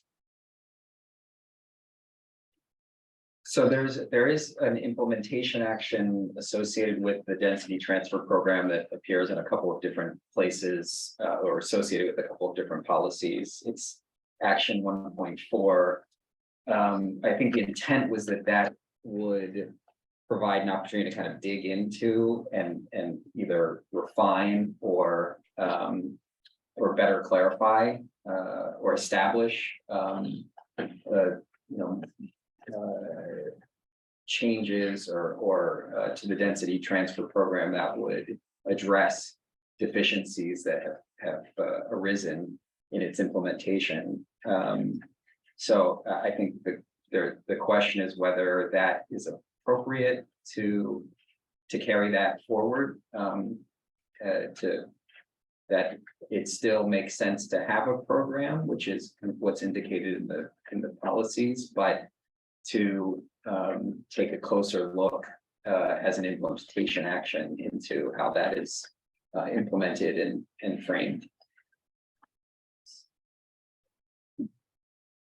If you can do that.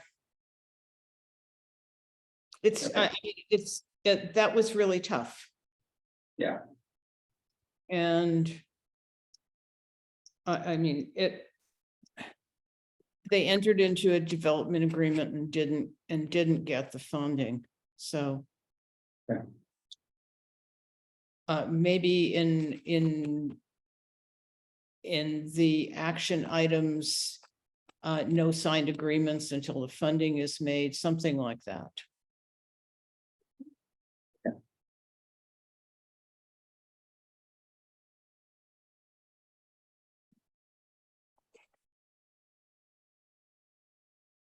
Great.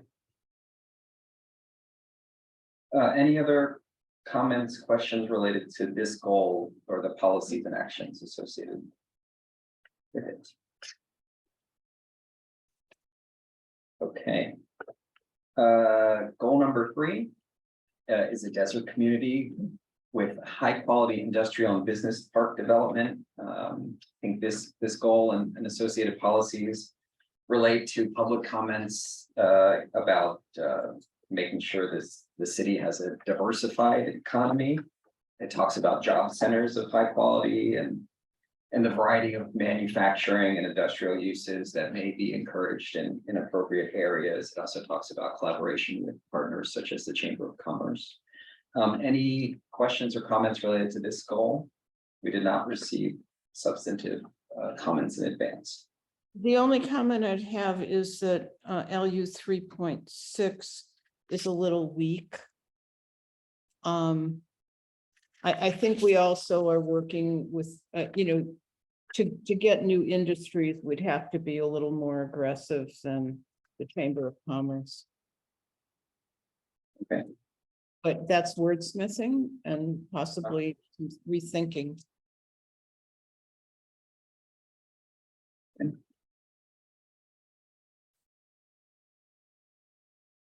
Any others?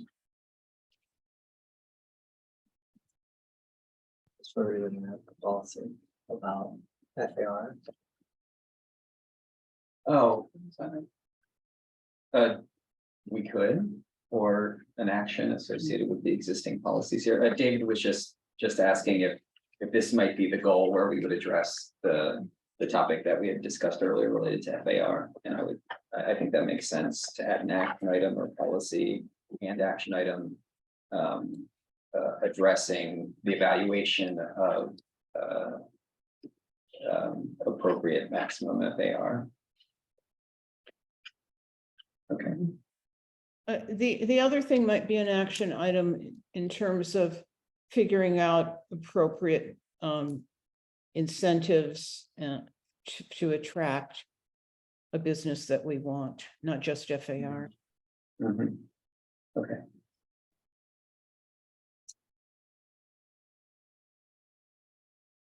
Great.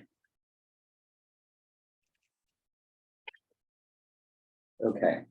Goal 4, high quality, sustainable, commercial development that provides equitable access to a variety of retail opportunities in close proximity to all residential neighborhoods.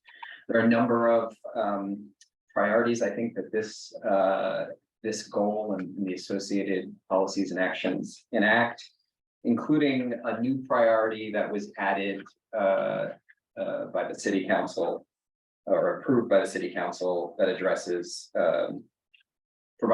having retail opportunities for residents in all neighborhoods. And there's policies in here that address equitable access. Also that encourage walkability, and that address the comments about enhancing walkability. And then really addresses that that need to serve Palm Springs local permanent residents. Any comments or questions related to this goal? Nope. Okay. Never know. Did you thought about it? In reality, we have the local serving needs have really lined up along Sunrise Parkway. And we don't talk about that anywhere. Whereas I think when we tried to do local serving resident commercial on the East Palm Canyon and South Palm Canyon and North Palm, South Palm Canyon and North Palm Canyon primarily. That's been kind of a failure. And we had more time and do some more analysis. I think we could understand why we've been successful on Sunrise and unsuccessful in other places, probably because it's the center of the city. Just sort of acknowledge that's where that's where things have evolved.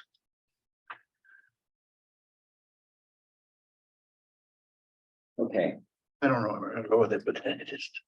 thank you. Okay, this goal 5 addresses education and innovation. One of the comments that was raised or that is identified in the city's priorities. And the policies here address things like lifelong learning, workforce development, joint use of facilities. There was a comment that Lynn submitted suggesting adding a policy regarding College of the Desert and some suggestions for associated language. I think the question to the committee would be whether there's agreement, whether that would, if that would necessitate a entirely new policy or amending one of the current policies that are here. To be more specific, there is, for instance, policy 5.1, which talks about educational opportunities, and 5.3 as well. So I think the city's unified in wanting to support the development of the COD campus in any way possible. So I do think it should be a policy. And related to that, there were some references to the old COD site, various places in the document, or at least 1 or 2 places in the document. I guess the city hasn't unzoned the old COD site, right? It's still, you need to figure out how we're gonna deal with that. It would make sense that they did at some point. Yeah. And I know that's a sensitive subject with this college district, right? But yeah, I certainly would think we'd want to tie the goal of the, I don't know if it talks about lifelong learning here, to tie that into COD. And it's because, in part because of the sensitive discussions that are going on now.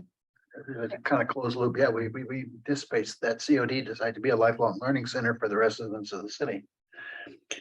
And And- a job generator or a training generator for our industries. Right.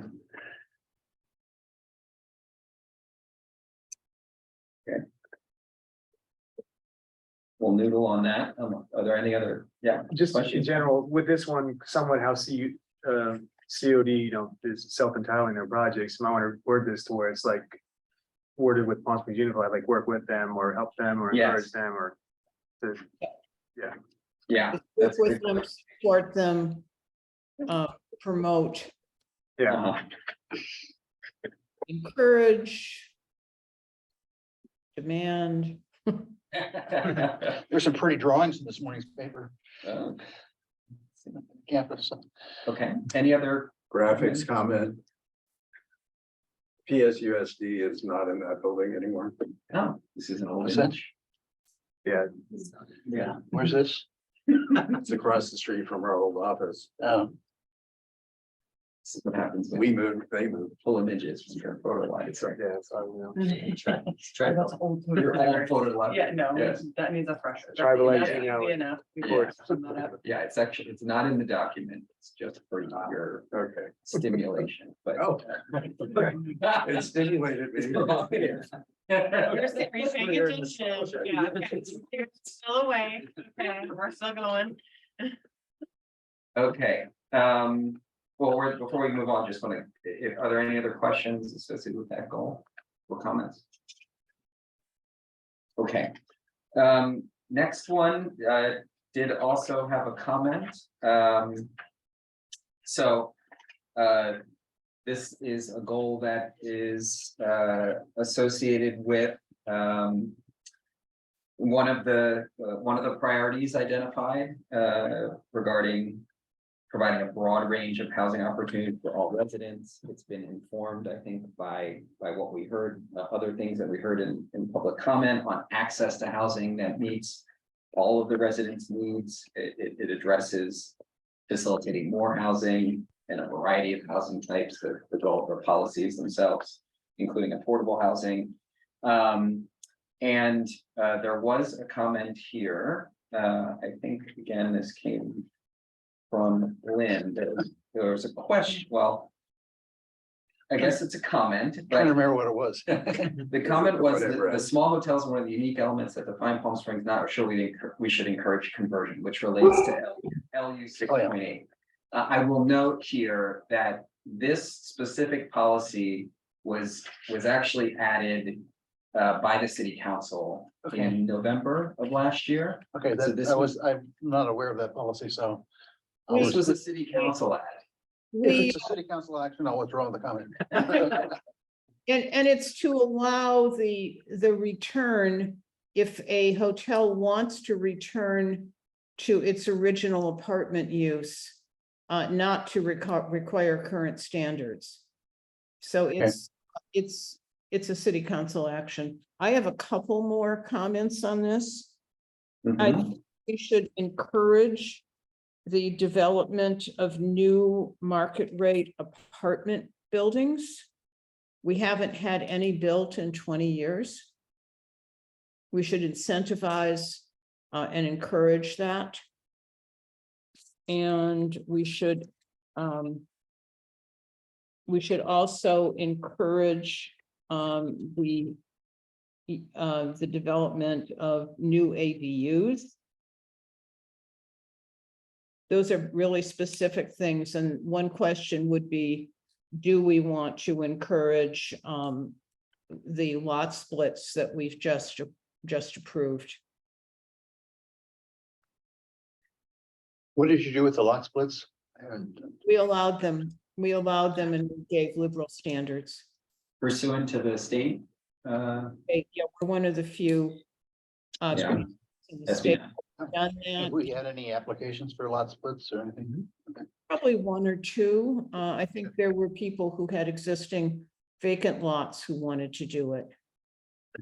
I don't think we've seen a single, and we've probably not seen a single developed house that wanted to do a lot split, but we've gotten lots of ADUs, and that's one of the best ways we can get new housing in the city and new affordable housing. That apartments, we need to service a huge segment of our population that needs either affordable units or rentals that are created by the market. So those are two market things that I do think we should do. It's not really for this committee, but I would really like to see how the success of ADUs is working out. I know in LA, it's becoming a big thing. It's the one thing of the housing plan that seems to be working. That's part of our strategy for the housing element too. Yeah. You should recall. So yeah, we are reporting to the state every year how many we're building, and they range from 30 to 50 a year. And maybe that's like cross-reference we can put to the housing element in a sidebar, because there is a whole discussion on ADUs and encouraging that, so that a lot of times we'll just look at that, so we're not duplicating the Right. policies in both places, but pointing to where all that stuff happening. Because I mean, it's a great point about the apartments as well, and I'm sure that's gotta be in the housing Yeah. element.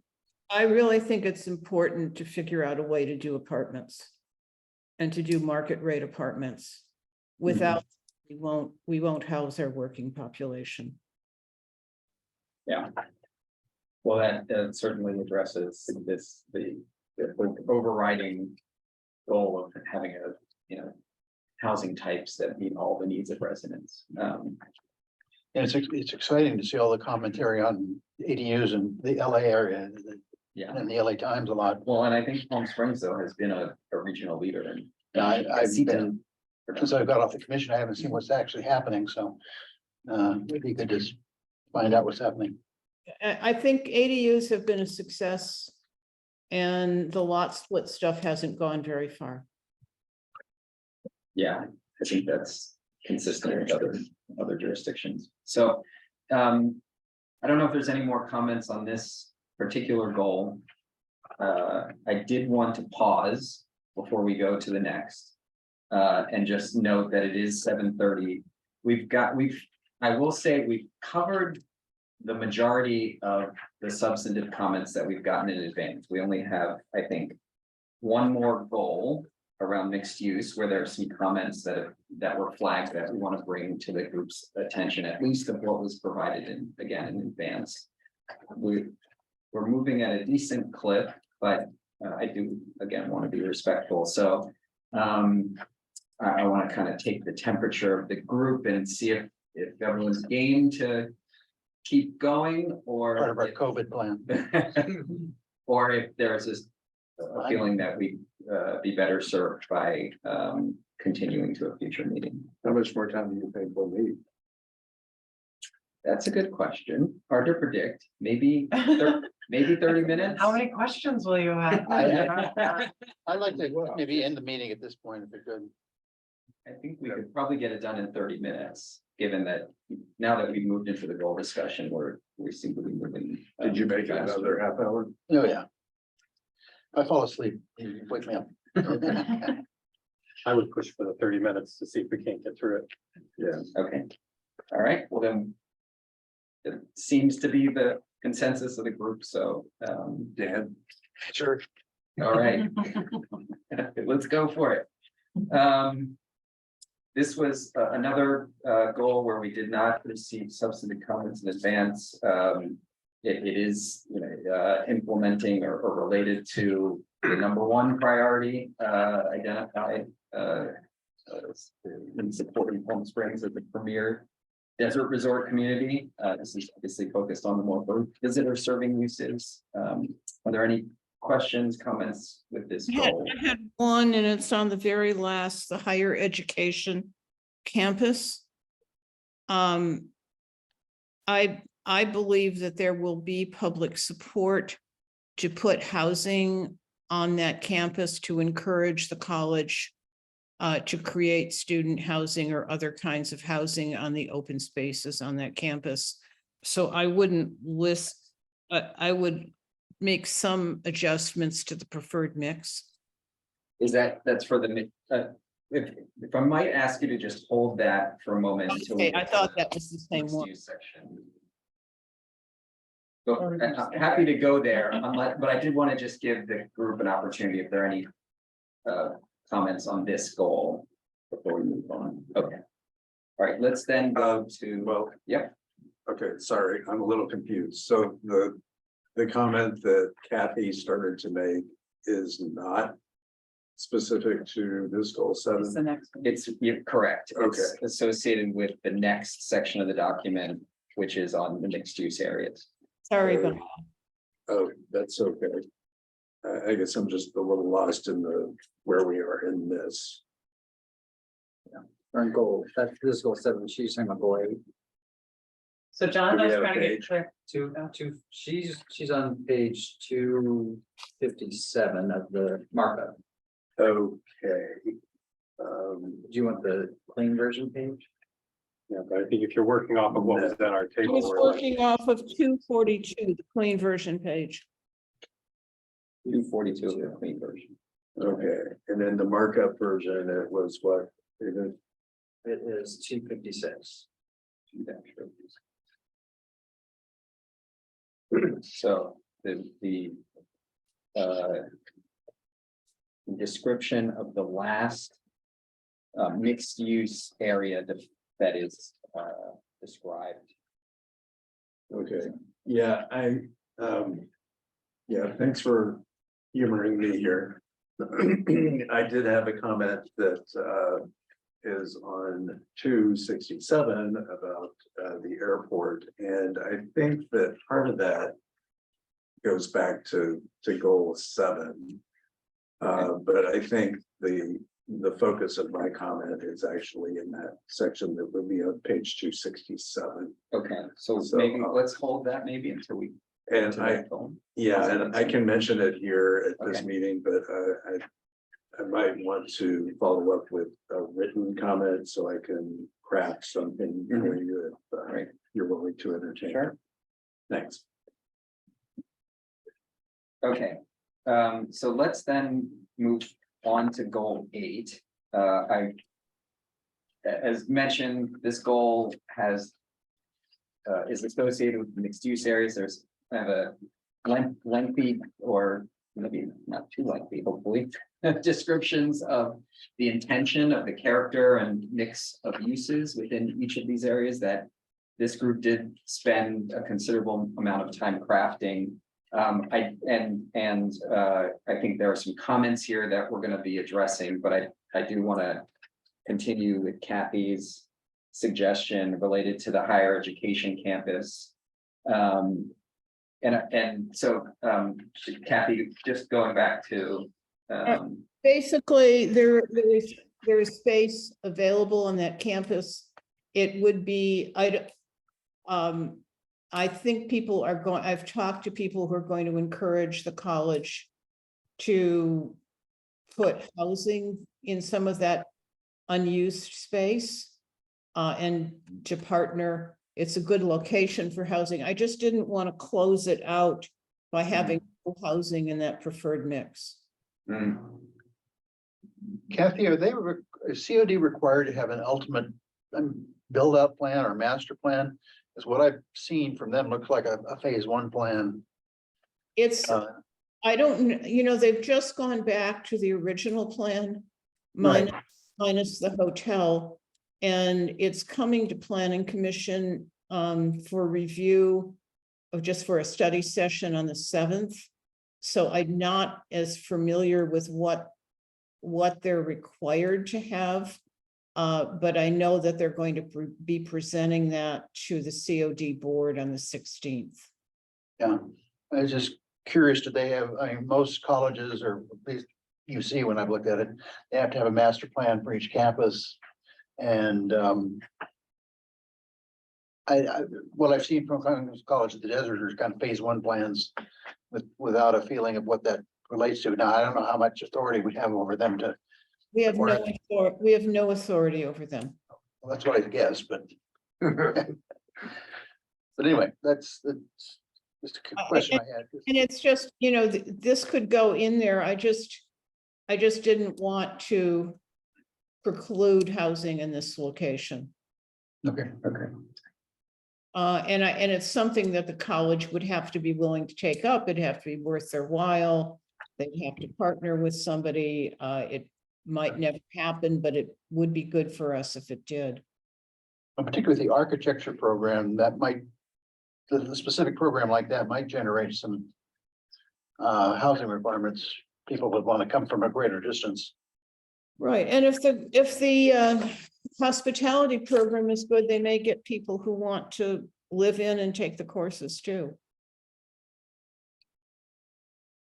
I mean, right now, we have no place for students to live.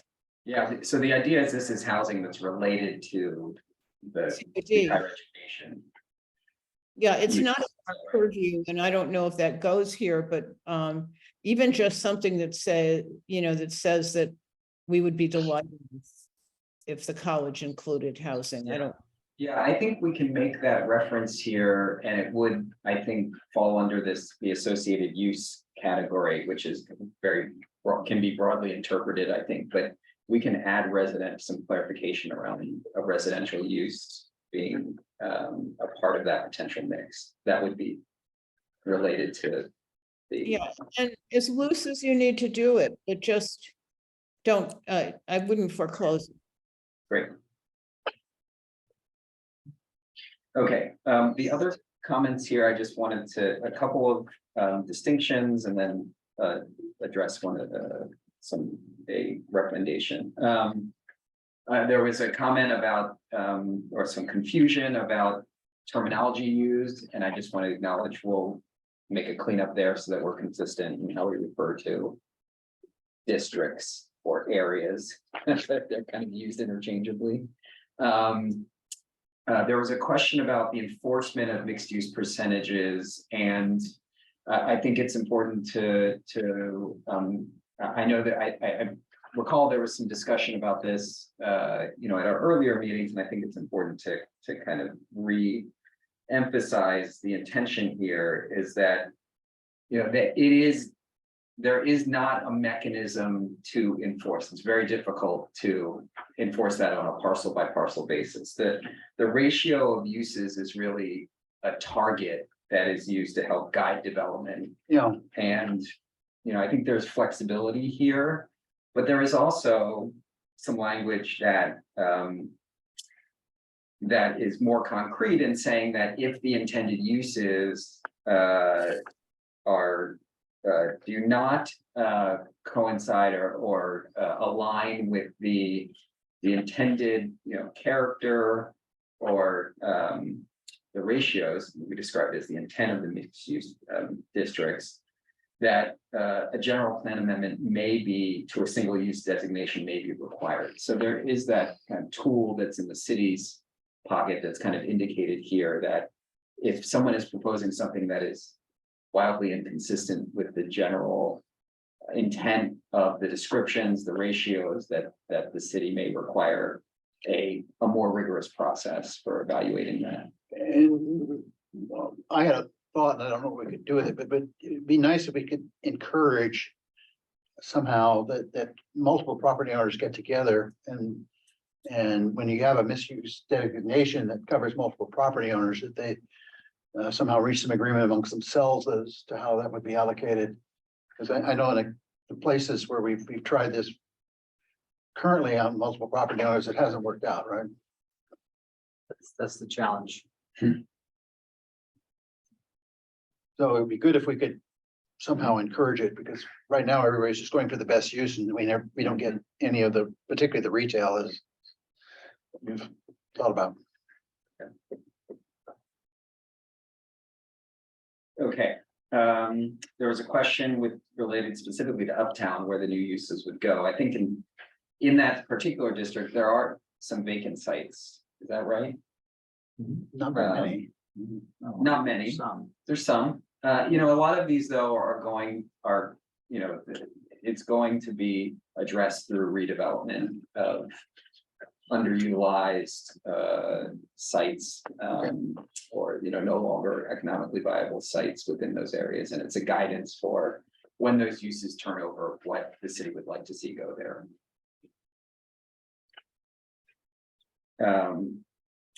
And then there was another suggestion here, for, within the, smoke tree area. Yeah, that was kind of my random thought. Okay. But I think it's a good thought. It may not belong in here. In that there, with the, just notice that we had the cocoa site, we talked about a lot last time. And now we have, it looks as though either the buildings on either side of that site are also going to be vacant, and there may be more opportunity now. That was all I was thinking, and it really doesn't belong in here particularly, Okay, but it just triggered a thought. That, hey, we got even more opportunity. Now, I have no idea if those sites have been leased or not, but the two banks on either side, I believe are scheduled to be or are already vacant. And yes, and, sorry, go ahead, Kathy. so one question I had was on of number 4, and it was allowing the designated mixed-use areas to contain buildings that are taller than surrounding neighborhood where appropriate. Mhm. Are we gonna stay that loose on it? I mean, I'm delighted. I think it's appropriate, but do we give, is there anything more that people can rely on in the general plan, or would they have to get, what would they have to do? I think that, and I have to reference the implementation action, but I believe that would really be identified more concretely in the zoning code. The zoning code upgrade, okay. That's really where your standards for height and bulk, height and massing are defined. And there may be some places where we don't want, their standards for height and massing really do override the need for housing. Some of the same areas are so sensitive that we'd still have to keep it within our standards, but hopefully we'd have discretion to do that. Yeah, and all of our mixed use sites are along major corridors, so it makes most sense if we're gonna have additional height in these areas. That's fine. Okay. Any other comments or questions related to the mixed use section? What does really oak mean? Which is what, sorry, say that again? Oh, It's on the bottom line. just the spelling of something redeveloped rather than, Oh, I like Revealio. What's this, Brian? yeah, sorry, it was in the original. It's Matt's fault. It's like when you say Target, it's the Palm Springs way, it's like redeveloped. Okay. Okay, moving forward, to goal 9. This addresses, new priority, or the policies here, are helpful in addressing a new priority that was established about open space retention and expansion. Addresses existing priorities around scenic and natural resources, preservation of those. We didn't have comments in advance on the goals and policies in this section, but are Wouldn't Jane's entertaining comment be those. relevant? Some of Jane's comments be relevant here? I don't Yes, know. well, yeah, I think she she we'll talked look at about the that. slope, the percentage, the slope, Right. uh-huh. reducing the slope on which development is prohibited. And this is where the chair had questions as well. I was trying to figure out where it fit, if it was about the wind farm versus energy uses, those sorts of things.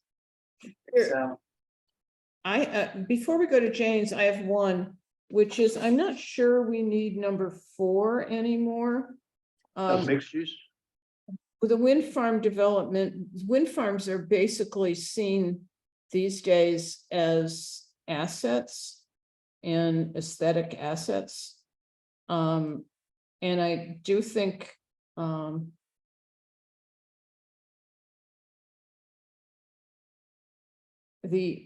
probably if we keep it, we should look at the slope, because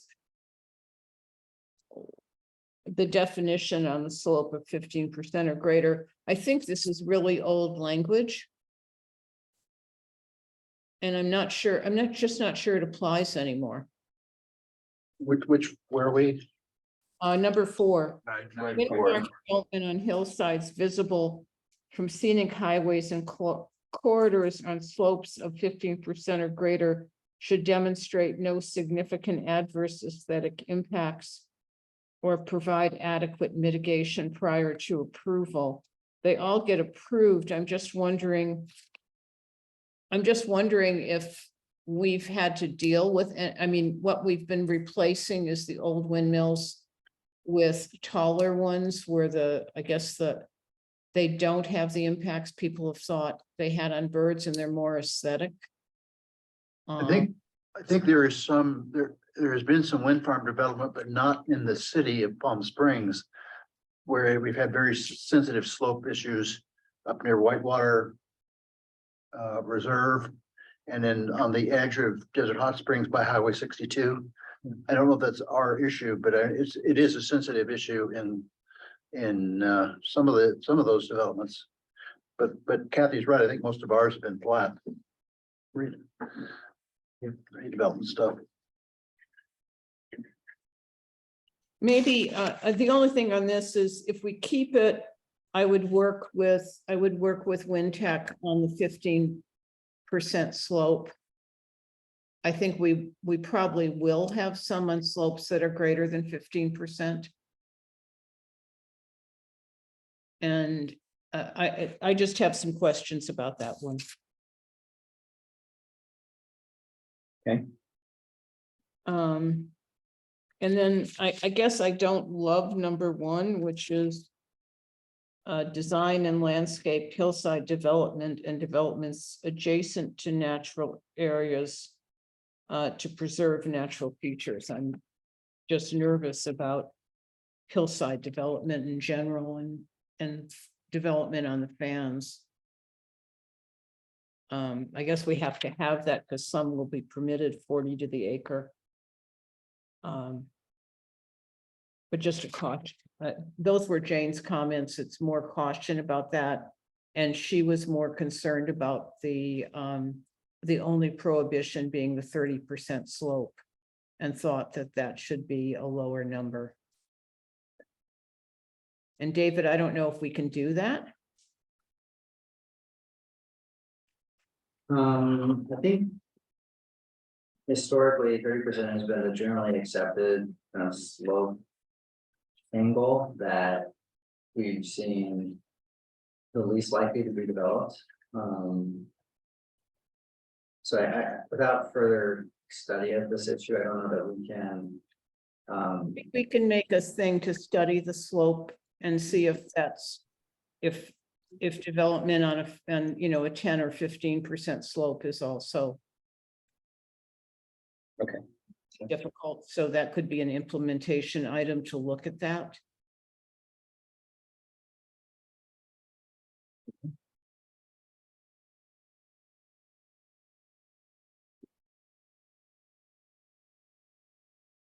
Okay. Do you want to go through each one or see if anybody has? Oh, items to pull for the rest of the goals. Yeah. We're down to the last group. We've got 5 left, I think. Yeah. But and Bradley, I mean, do we want to go one by one or just that we? Just see. Yeah, Cool. or see at this point, if people want to have specific comments to pull at this time.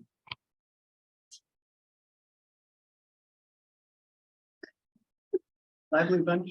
Are you talking about for all of the remaining goals? Yes. Yeah, is if we, do you want Jonathan to go through each one and kind of do a summary of each and ask her, or you guys just tell us which other things you want to No, talk about? why don't you just go through each one? You don't have to do the summary, but see if there are comments. Okay, Okay. let's do that. Goal 10. Comments related to downtown. Do we have something in here that promotes the arts? That's been really big in Palm Springs recently.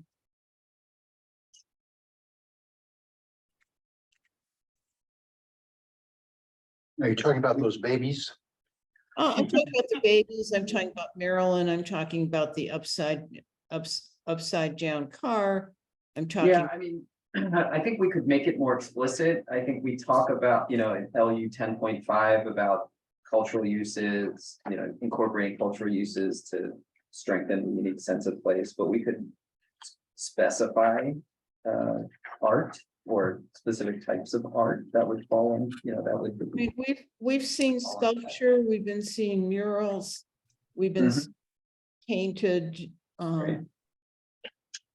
painted implements that are downtown, and it's made downtown more exciting. So promoting the arts is one way of making our downtown more vibrant. Okay.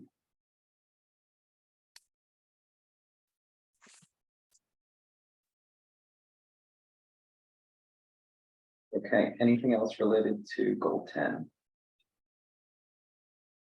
Okay, let's go to 11, where I think Grant, this maybe is, you've been waiting so patiently to. Yeah, I'm jump in tempted on. to just go off on a rant, but I'll restrain myself, because there's.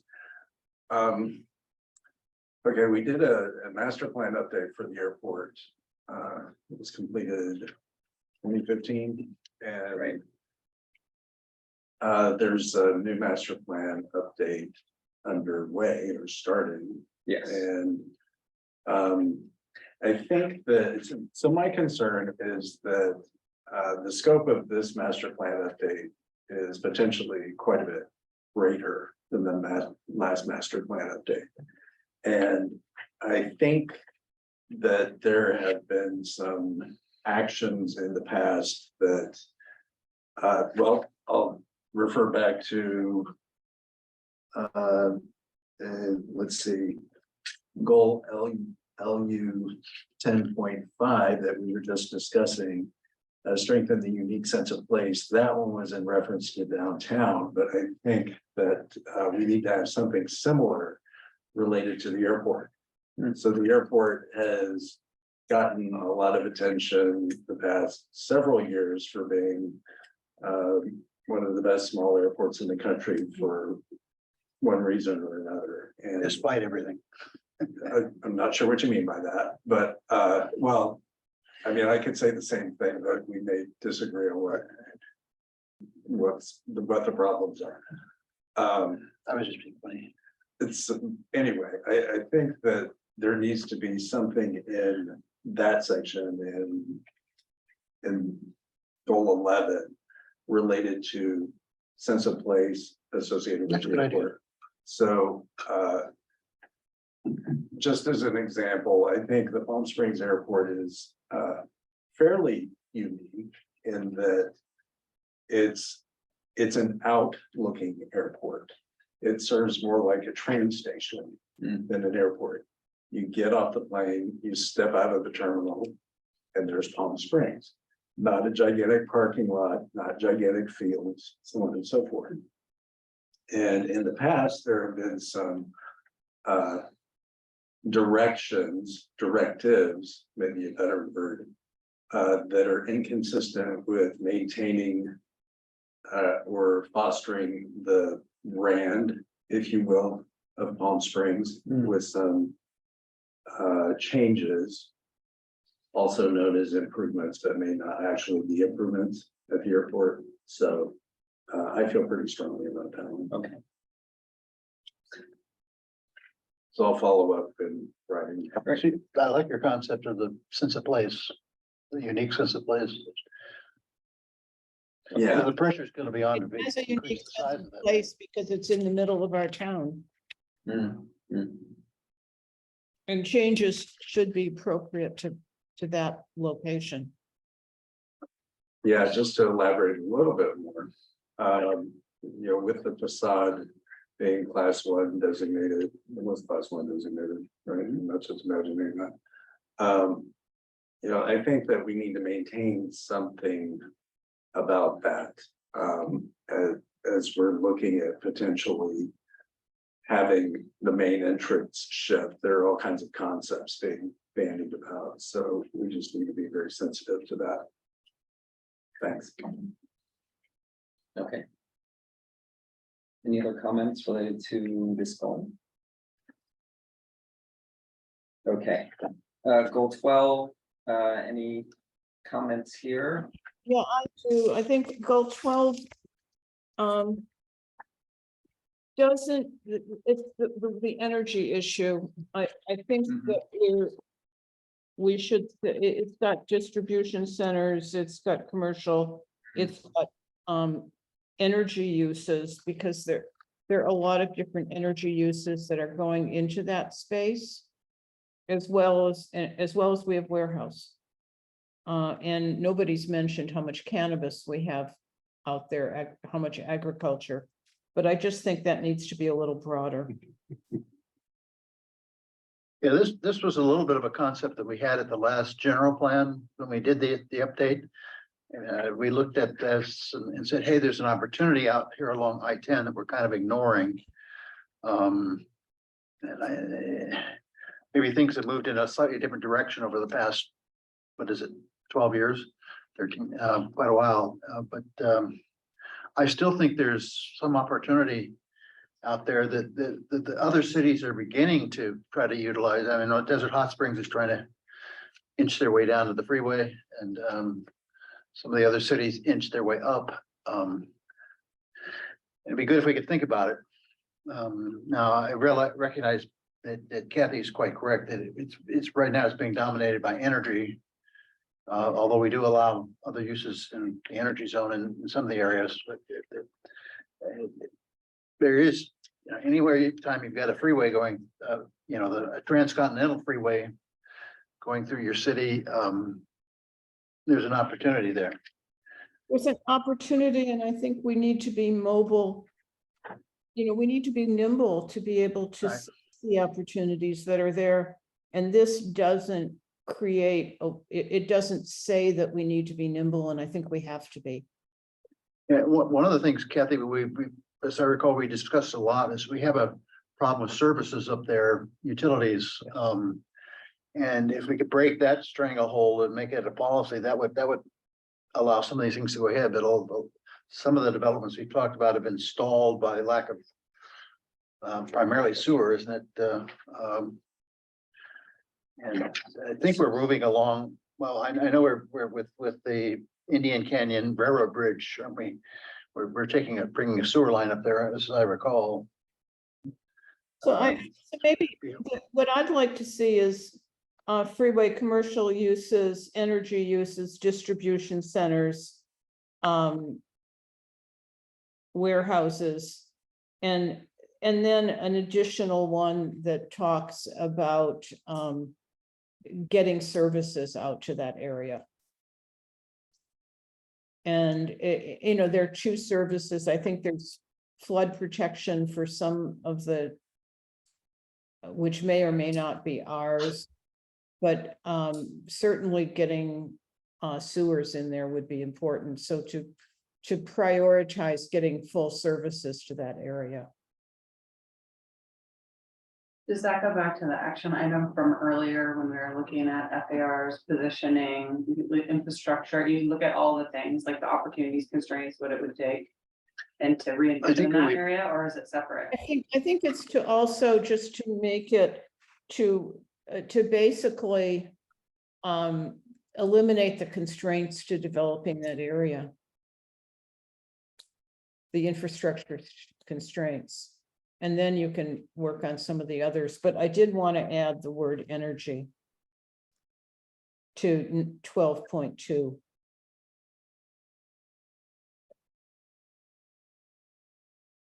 We've not only done wind, we've done battery storage, we've got, we have a lot of different energy, and I think we want to at least identify that energy is one of those uses. Okay. Okay. Anything else with 12 before we move on? We've got 3 more left. We can do it. Yes. Okay, any comments? I know in Chino Cone, there was a comment about the need to, I mentioned this before. Revisit the sub area description. Under that. A lot of these areas that you have right now. And I know I've mentioned it to David and he's working on it. Have been either partially bought and have restrictions, deed restrictions on them. A lot of the cone, I think Snow Creek, some areas have been bought and given to the city with state and federal deed restrictions on them. So it would be really good to know which areas of the city have of the foothills and the hills have been bought by conservancy groups or are deed restricted, and which ones we need to work to preserve.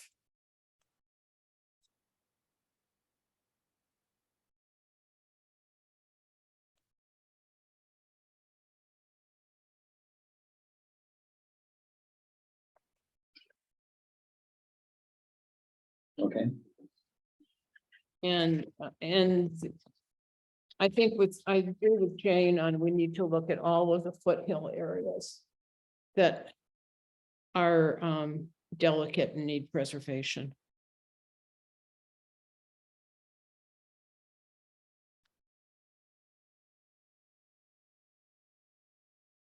Okay, any other comments on Bill 13? Okay, next special policy area is Palm Hills. And there have been updates to the text here, I think to reflect the conservation purchase that was made last year. Question, are there any areas of Palm Hills that aren't conserved right now? There it is, right, David? Yes, there's a small area, I think 70 to 90, I'm not sure, 70 or 90 acres of land that is a lot of land. Yeah.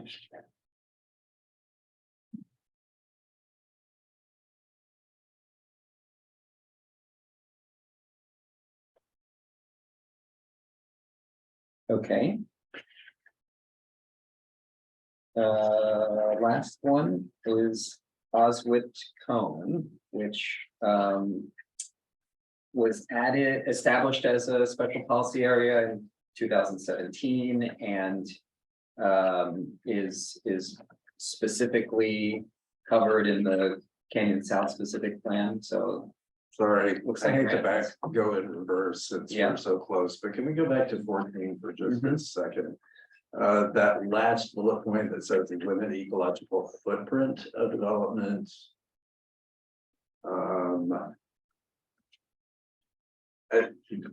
It seems like we would want to limit the ecological footprint, which is similar to carbon footprint for all development. I think in this case, isn't that more limit the development footprint of Yes. the site?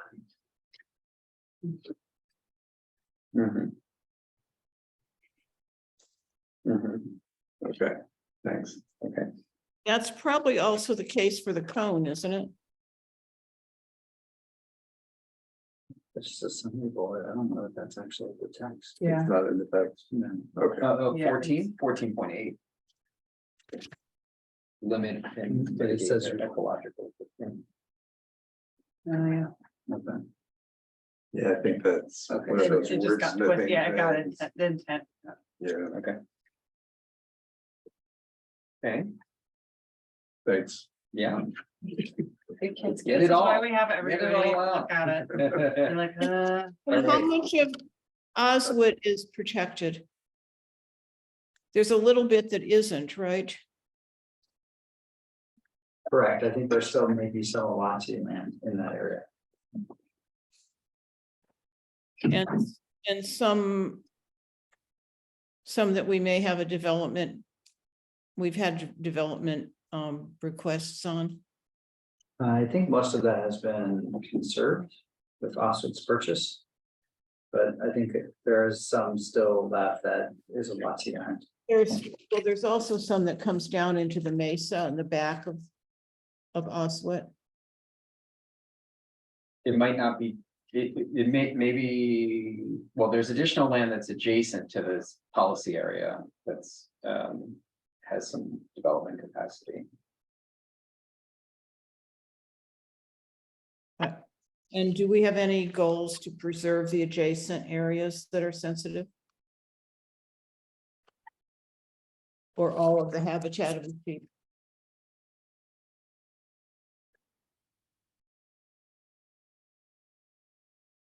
Well, I mean, these are specific to the policy area, the area defined by the special policy area designation. So anything adjacent at this point would be covered by more citywide, so the citywide policies about habitat and resource conservation. Okay.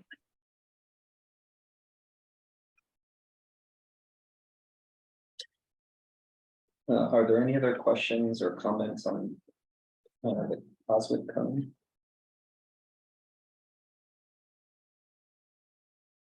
Okay, before we go to next steps, is there anything else that we didn't discuss associated with our goals, policies that people are dying to? No, just hope you figure out where to put the tree canopy. Okay, got it.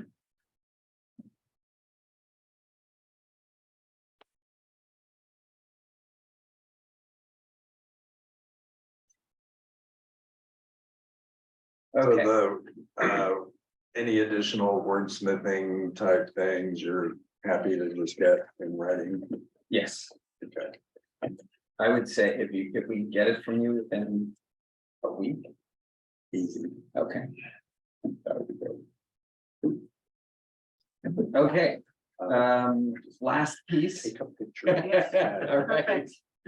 Last piece here is just looking at where we go from here. So as we had talked about, we're gonna work on revisions that address the other kind of more straightforward comments, address what we discussed this evening.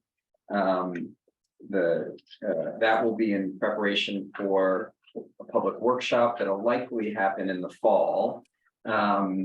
And will encompass the outcomes of all of our discussions on goals and policies. And we have a couple of more meetings on the calendar. Well, they're not calendared yet. They're on our radar, I should say, to talk more specifically and dedicate an entire meeting to circulation, and then an additional meeting to talk about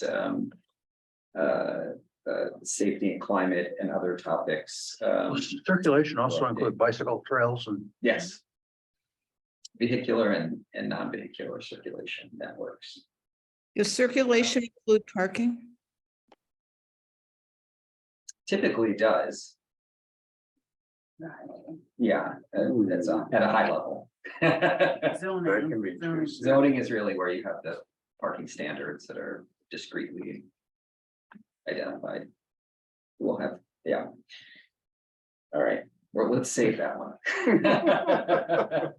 That's We a can't start a parking discussion at 8:11 on a Thursday evening. And then hopefully, the intention is that, as mentioned, we're going to be able to move forward with the housing element to hearings. So fingers crossed on that.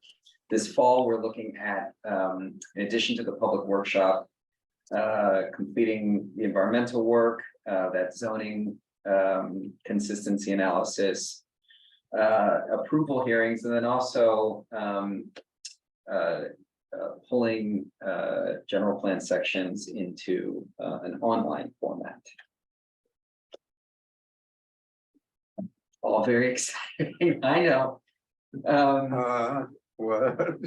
But I will say we are really happy to start our work anew with all of you and have a really productive next couple of months and moving the rest of these items forward. So on behalf of our team and the staff, really appreciate your willingness to stay for some extra time tonight and your thoughtfulness. We're chan rested and ready. All right.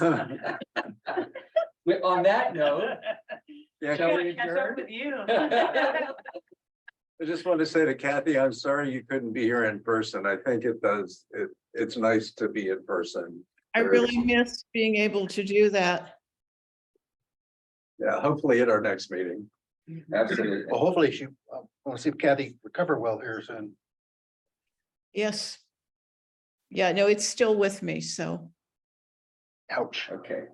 Well, wish you the best health and expeditious recovery, and look forward to seeing you in person at our next meeting.